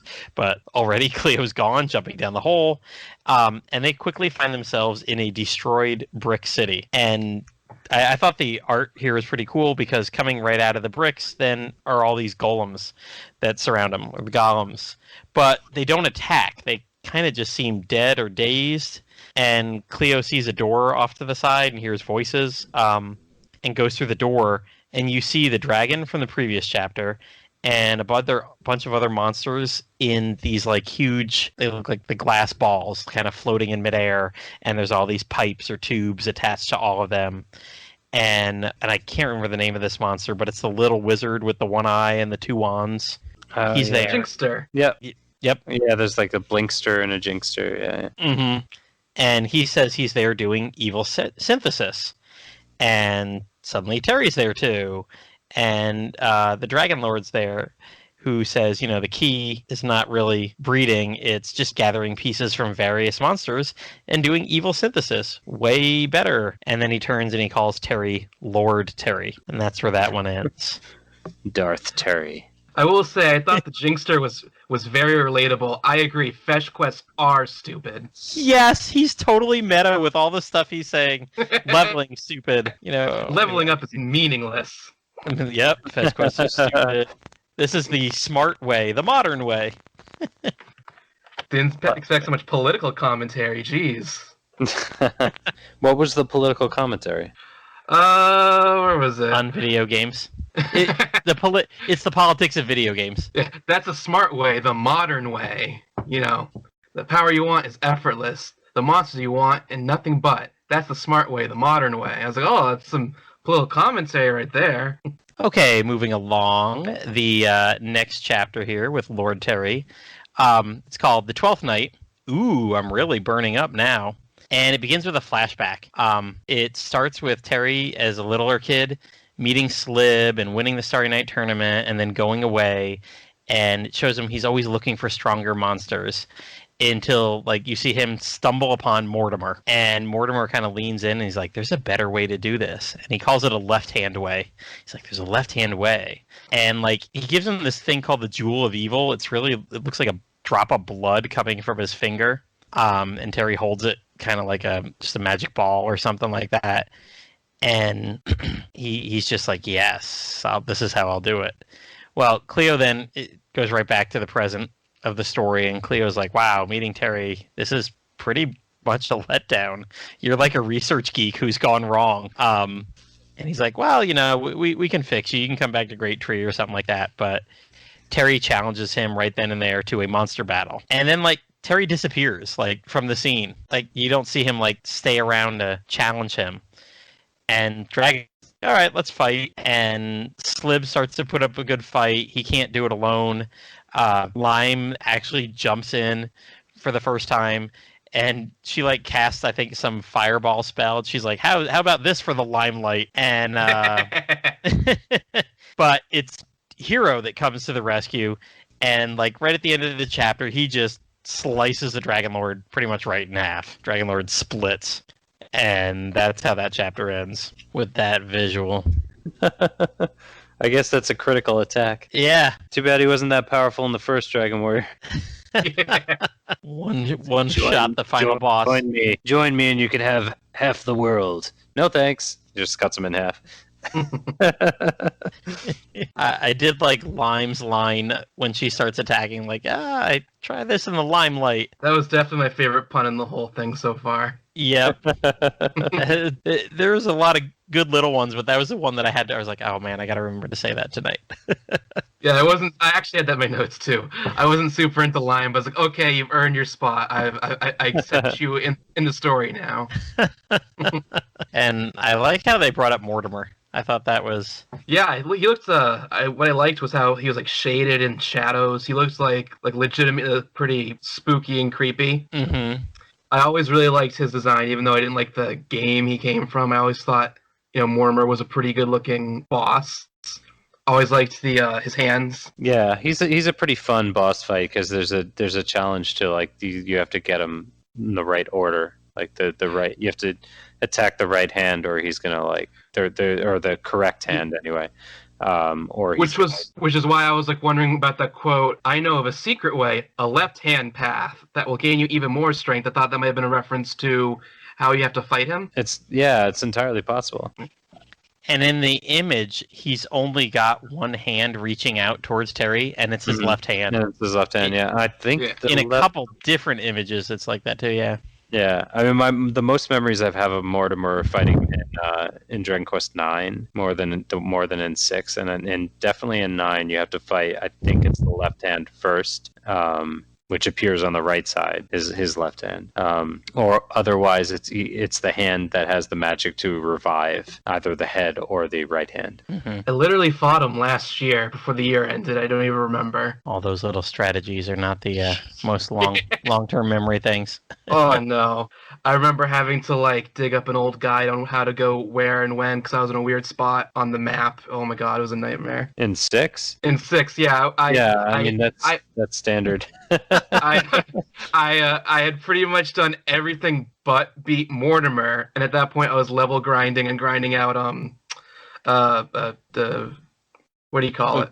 Like vocation stuff. Vocations, yeah. I was grinding out vocations, and I just kind of dropped it, and then I didn't pick it up for several years, and then I remembered, oh yeah, like 5 years previous, I asked people to remind me how to go there from the last time I dropped the game. So I just pulled. So I dug that up, and like I think it was Iggy who told me how to do stuff in that particular topic. So I just followed his advice and fought him. And like I want to say it took me like 10 minutes. I completely forgot how quick and easy his dungeon is. It is a pretty short one because I mean you got to battle him a bunch of times. Or no, does he have challenges that you can beat him multiple times? Or no? I remember. It seemed like it was meant to be more of a puzzle, but if you knew all the answers to the puzzle, you could just zoom right up to him. At that point, I was incredibly over-leveled, so I just plowed through any encounters I had, and then I just went right up to him. And I actually didn't have much trouble beating him. He wasn't too hard when you know the strategy and how to, finish him off. Mm-hmm. Definitely. So, yeah, I really liked that he was in this one, and he was like the ultimate evil that somehow turned Terry in this book into doing some of the bad things here. Turned him to the dark side. Yep. He's the emperor to little old Anakin here. We've swung back to Star Wars from Star Trek again. All right, so 2 chapters left. The Dragon Lord, the next one's the 13th night. Called If I Could Save the World. The Dragon Lord is still just like standing there chopped in half. Yeah. And the hero's like celebrating and goes on for a couple pages. They're chatting. And then the Dragon Lord is just like, cast mid-heal. And he's all good. Like, I thought that was a little bit low level of a spell to put your body back together. I see, actually, I was a little incorrect. This is the chapter with Lime yelling limelight, but whatever. They're all attacking again. And the battle kind of somehow ends for a moment with the hero chopping the Dragon Lord now into 4 pieces. He uses the secret... I want you... This is your... Yeah, go ahead. You tell this one. Yeah. I was going to tell you, I want you to read what you're seeing after he goes, take this. And I know it's called like the Erdrickian something. It says Edrickian sword style. Oh, yeah, look at that. That's total typo. Yeah.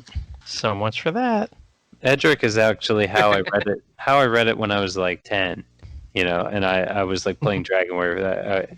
For whatever reason, I called him Edric until I don't know, years later when I replayed it, and I was like, oh, it's actually Edric. Yeah, they totally messed that one up.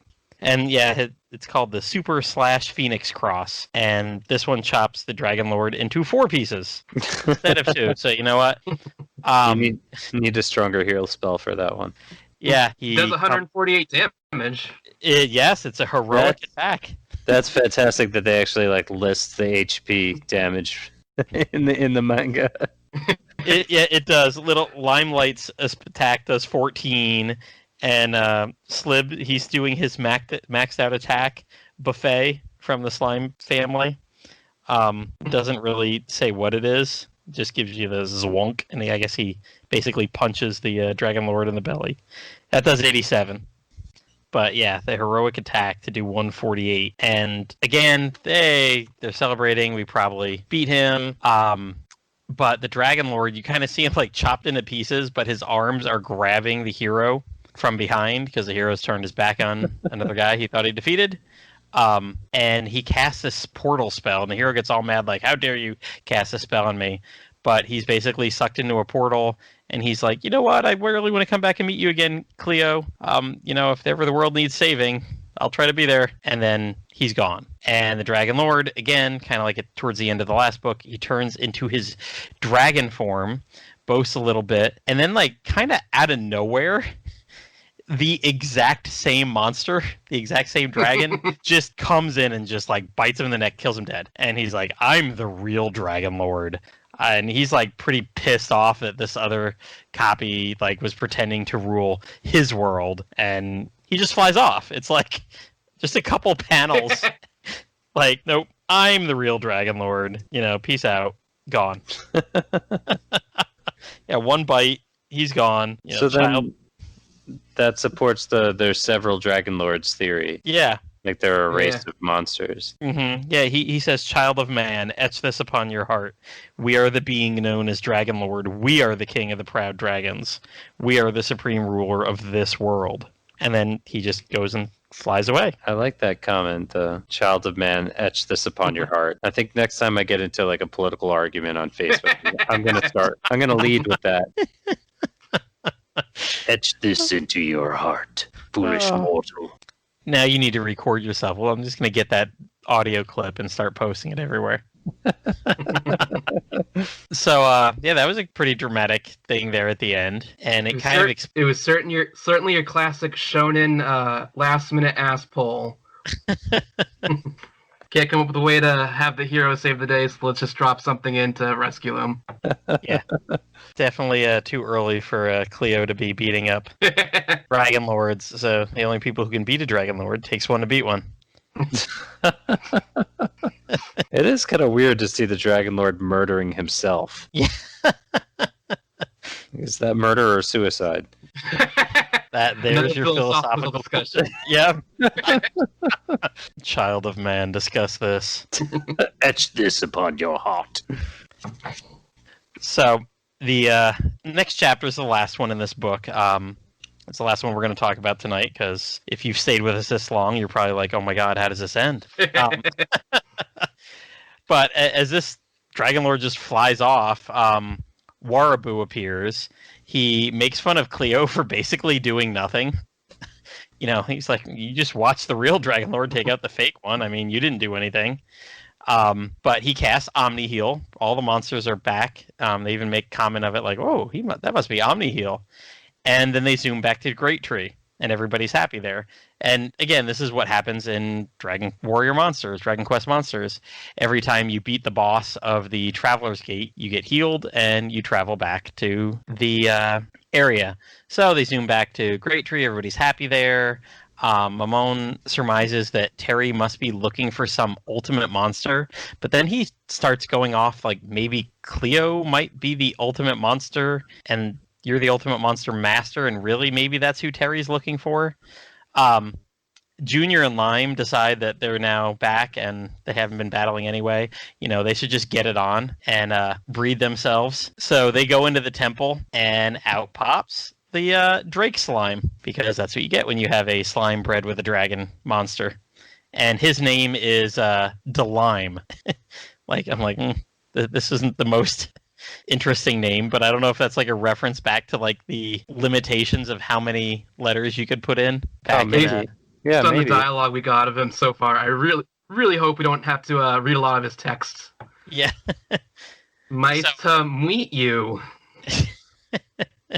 I hope he gets bred a lot more. But the book ends back with, the book ends. They're back in the up at the monster farm, and all of a sudden, Cleo's wooden sword hits him on the head, and he kind of looks up in the air, and Mamon's Shenlong is flying through the air, kind of dropping that back on his head, and he remembers dropping that sword back in the world he just came from. So he's like, oh, I guess defeating that Dragon Lord freed Shenlong from being there. We've undone the evil synthesis. And then there's a funny little couple things at the end with Lyman Jr.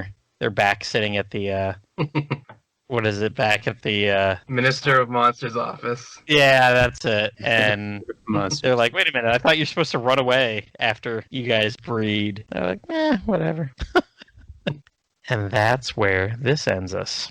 So I think all of us we haven't read any farther than this, have we? I skimmed through some of Volume 3, but I didn't really read it. Mm-hmm. And I think that's where I'm at. I just saw him in some ice world. Yeah, So. I'm not up to book 3 yet, but I probably will be soon because Pendy said there's nudity in it.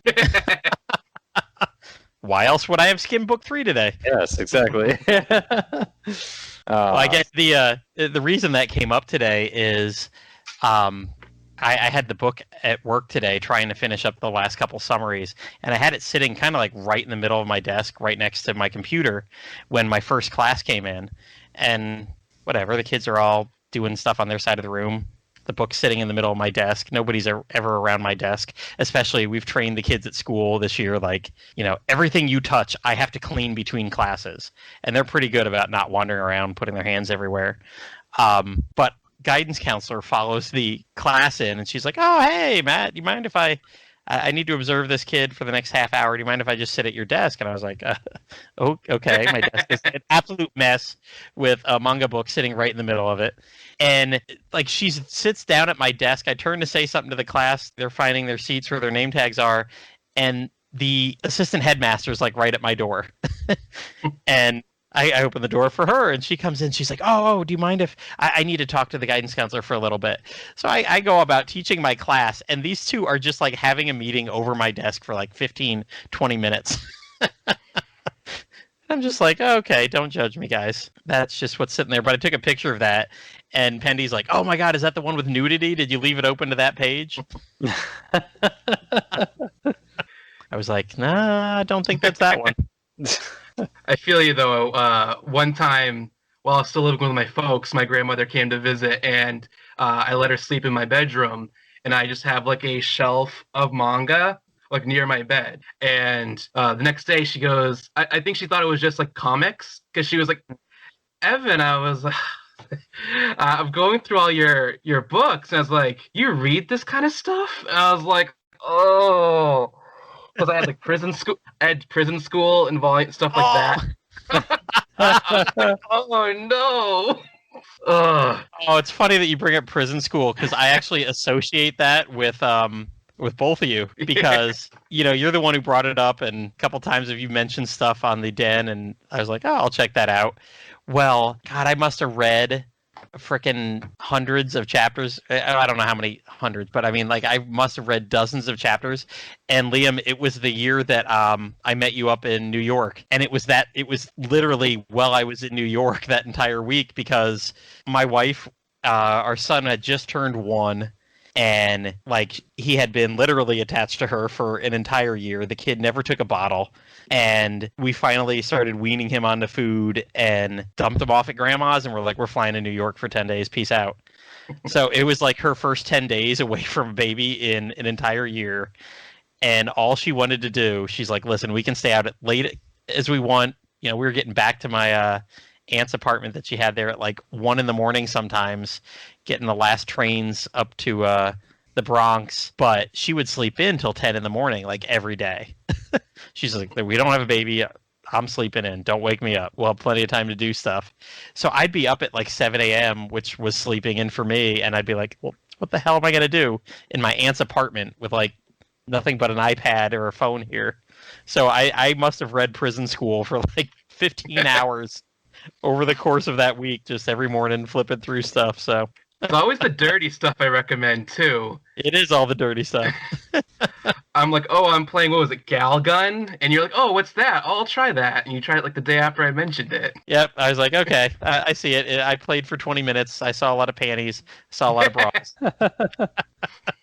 Well, yeah, I'm in Cape Cod right now, and my wife's friends are visiting from Japan, and well, they live here they live down in New York, but they're over from Japan, and we had this whole conversation about like art and depraved porn, and the fact that like in Japan, like guys can be so skeevy that they actually have to have separate cars on the trains specifically for women to prevent them getting groped, and like stuff like that. And just they were saying that neither of them wanted to date Japanese guys because of that. Like that stigma is pretty like prevalent. The fact that it's appearing so blatantly in the manga is a reflection on the culture and how like fetish focused they are in a certain way. And then like that, a lot of that has to do with like the maid cafes and the cuddle cafes, for people who can't date normally, so they go to these cafes to kind of fulfill an emotional need. But there's definitely a lot of that is just like a window into certain aspects of the culture. Yeah, like I have a subscription to that Shonen Jump, that digital Shonen Jump, and they have most every series in it. And I'm surprised how often really skeevy, inappropriate things just kind of pop up out of nowhere in the middle of some random series. Like, I don't know, like, what was it? We Never Learn. With the To Love Ru guy just started a new series. They don't even have that on the app anymore. They have it on the website. You can't read it on your phone. There was a random chapter of Chainsaw Man, which is pretty gory, I would just like to say. A lot of violence, a lot of gore, tons of blood, but they put one chapter exclusively on the website because the chapter cover just has full frontal nudity and women making out. That's what happened in Chainsaw Massacre movies. This is literally like a thing for young boys. Yeah. Well, I did. We were drinking last night. I did have quite a bit of sake, and we were talking. Like I was asking my wife's friends about like the whole tentacle porn thing, and like, and their basic response to that was basically like, it's made because people buy it. Like there's an audience for that. Yeah, so, that could be said for any type of fetish based stuff. Yeah, I mean, if no one was buying it, they wouldn't be making it. Yep. Yeah. All right. So speaking of fetish stuff, Liam, you want to do our last little segment here? Well, no, we I don't want to skip over Mary Thwack Puff Puff. Oh well, I was actually getting that. That's all right. Talking about Puff Puffs and marrying who you put in here. I'm sorry. I thought you meant the other. The other fetish-based story. I guess I should have been more clear. No. We will get to part 2 of the ballet discussion that we were originally going to have, but so let's start with Mary Thwack Puff Puff if you're still with us. So we could have made this one easier for you with like Machiko and Omelette, but here's what we got for you. All right, so Lime, Mammon, and Watabu. Mary Thwack Puff Puff. Watabu didn't seem very reliable to me, so that's definitely not a Mary. I definitely get more of a Puff Puff vibe from him. Lime seemed a lot more matronly, so that's definitely a Mary. And who was the other one? Mammon. Oh yeah, definitely Thwack. You're gonna thwack the old guy? He's almost there. Yeah. It's not even a crime. They have COVID there.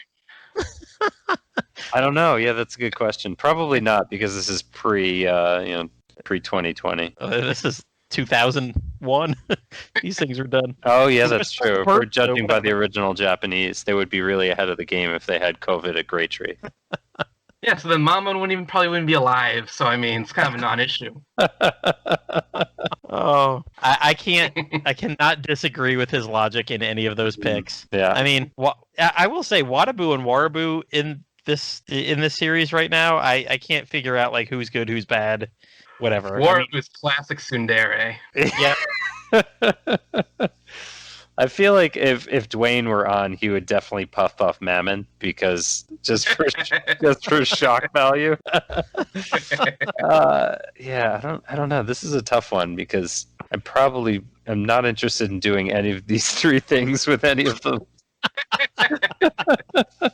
I guess. Well, yeah, I would probably thwack. I was gonna say, so as some eagle-eared people and very intelligent people have told us in the past, thwack is the one that affects the whole party. So when we came up with the name of this, Oh crap! Yeah, I never thought about that. This is like episode 25, and we're just realizing this.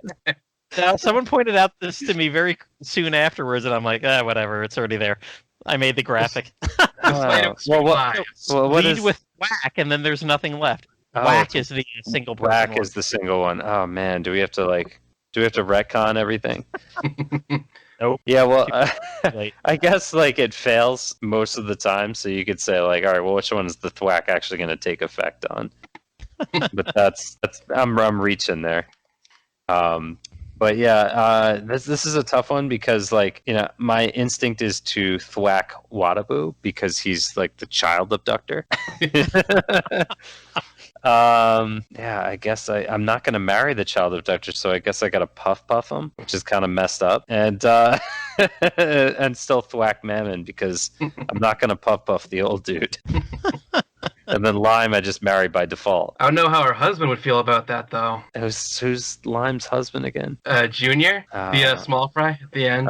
They got married. Well, they have a kid. Okay. Well, I'd have to thwack him too. There you go. All right. So before we forget, we did have one holdover story from the ballet episode that I was saving just for Eel, or just for EAL. Specifically because the subject branched off from the original topic of Dragon Quest Ballet, eventually moved on to talk about the more fan-made Dragon Quest porn ballet, which was a clip that was circulating on the adult site Pornhub back in the days, where it was actually just like a random naked girl dancing to Koichi Sugiyama's music, like the orchestral themes. As was intended. Yes, as as he was originally intending to do when he wrote the music.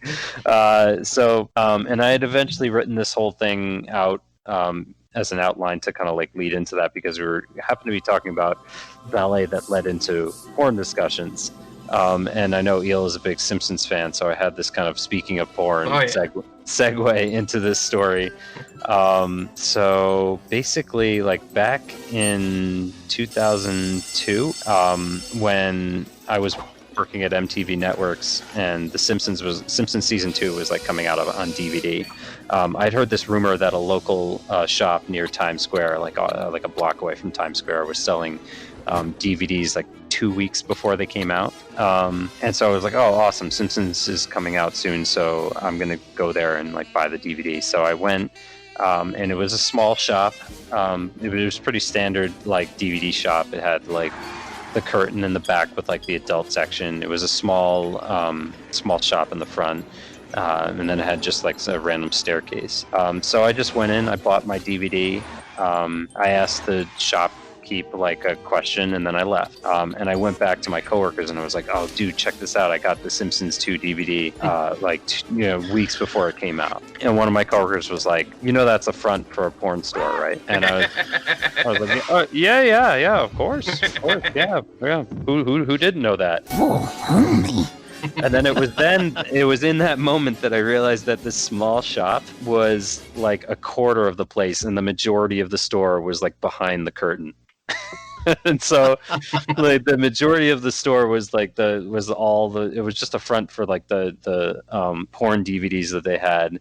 And the question that I asked the shopkeep was like, hey, what's upstairs? And the guy said viewing booths. So like if I didn't have to go back to work, I was going to be like, oh cool, can I take this up to the booth and watch it? And and I legitimately was like super close to doing that, but I had to get back to work.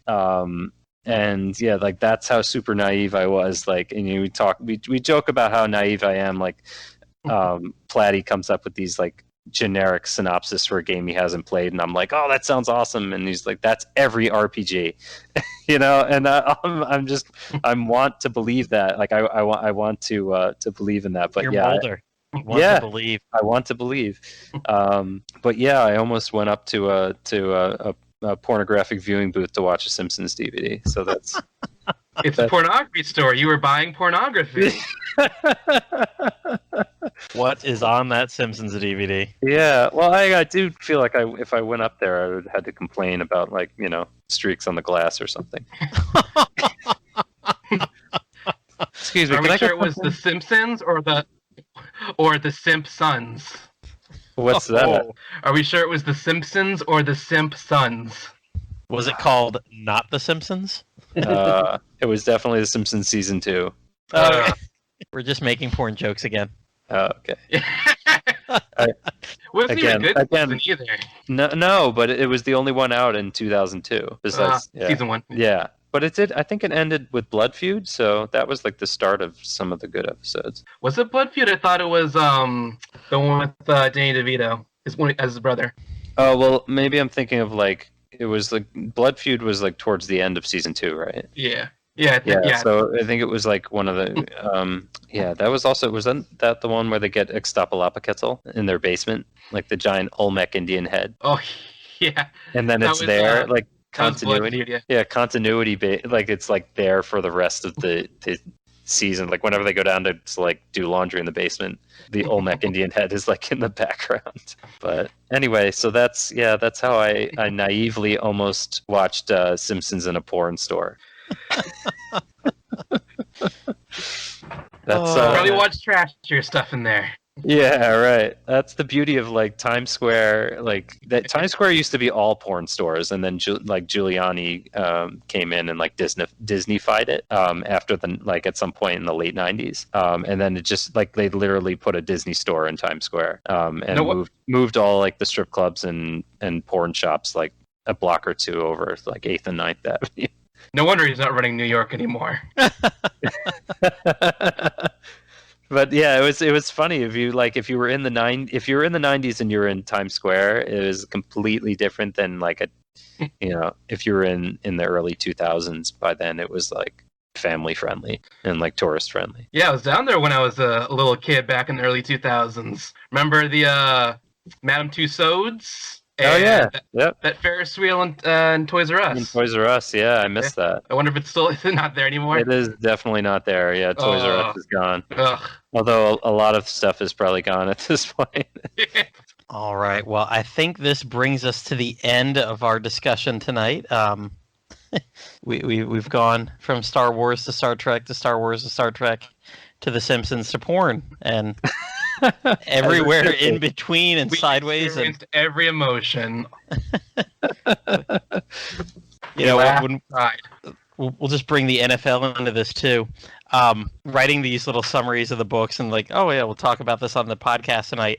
Running through my head is that like disclaimer that they have at the end of every NFL game. This broadcast is copyrighted by NFL Productions for the private use of our audience. Any other use of this telecast or any pictures, descriptions, or accounts of the game without the consent of NFL Productions is prohibited. I'm going to get in trouble for summarizing these books. Remember, it's the big game, not the Super Bowl. That's the big game, yep. Go come buy your food for the big game. They're literally advertising for their show, and they won't let them call it the Super Bowl. I prefer the superb owl with the Oh, that Westy, Colbert. yeah, or the Westy picture of was it Foul Eye? Oh, I don't know. Like every year, Westy posts like happy superb owl Sunday, and it's like picture of Foul Eye from Dragon Quest IX. I came across him today trying to find the name of that one-eyed little wizard guy. It's in the back of the book. It has the encyclopedia. Oh, that's right. Oh yeah. Yeah, at the end of these books, they do have little pictures of all the monsters that appear in the game with their names. Yeah. Oh, cool. Is it? Oh, it's just like specifically that book. Here's all the monsters that appear in this book. Yep. It's the Jinxter. yeah. Yep, this monster is obsessed with evil synthesis.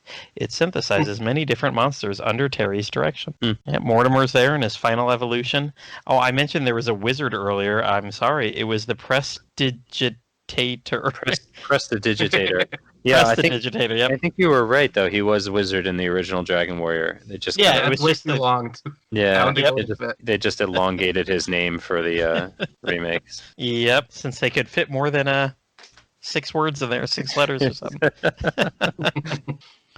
All right, and with that note, that's it for this episode of Slime Time. We want to thank Eel, for joining us to talk about the only official manga that's ever been released, right? This is the only official Dragon Quest one that's come this way? What's up with that? I don't think we've even had a die yet. No, not officially. Not officially, yeah, but it's floating around there. Just check out my Twitter. I posted about it yesterday. So thanks so much for joining us. Not a problem. Thank you so much, Eel. Sorry, you will always be Eel to me. My first memory of you will always be the fact that I spelled Spider-Man without the hyphen, and you just you just went off on me. It was just like I was like, holy shit, I'm never doing that again. Spider-Man doesn't even like when people do that. Yeah, that's great. I love that gag where it's like, how does he even see that they're not pronouncing it with a hyphen? Yeah. I think that's been posted on the Den more than a few times. Like, wait a minute, are you pronouncing that without the hyphen? Oh, well, other than that gag, some other stuff you might have noticed is that the only time we ever mention Patreon on our episodes are when we say we don't use Patreon. We're just longtime fans that want to speak about the game series we know and love so much. If you do have any money you would like to donate, consider sliding on over to the Dragon's Den at www.woodus.com/den. Click on Support This Site. Woodus has owned and maintained the Dragon's Den site for over 20 years. I'm sure he'd appreciate any donation. You can use his Amazon affiliate links to make any purchases. You can order Dragon Quest XI-S. You can order the Dragon Quest Monsters Plus books there. And a small fraction of the sale will go to support the Den.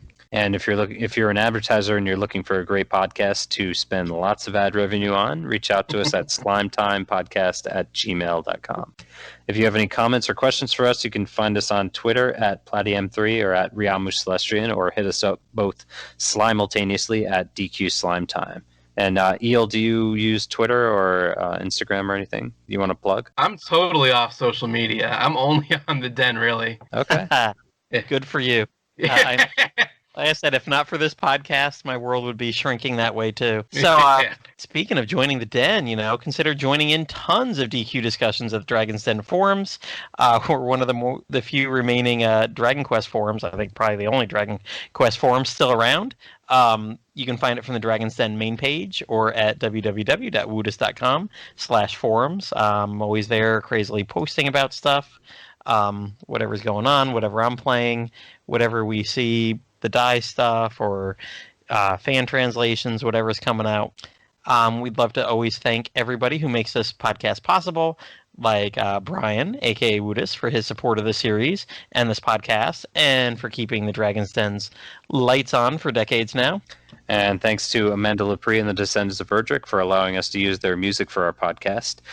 Descendants of Erdrick is a video game tribute band from Austin, Texas. Check them out and their most recent album, Advent, at www.descendantsoferdrick.com or on Twitter at @doferdrick. And check out their band leader, Amanda Lepre, on Twitch. Always thanks to Dwayne Bullock, our wonderful graphic artist / Dragon Quest fan, for making the awesome artwork cover for this podcast. Dwayne was on the original iteration of Slime Time podcast way back then. And he's been on other episodes as well. You can check out more of his work at Dwayne Art on Instagram, or check out his website at DwayneBullockArt.BigCartel.com. And if you're looking for more Dragon Quest Slime Time, check out our earlier episodes on Dragon's Den, Anchor FM, iTunes, Spotify, YouTube, and more. Bye, everyone. Dragon Quest Slime Time, sliming off.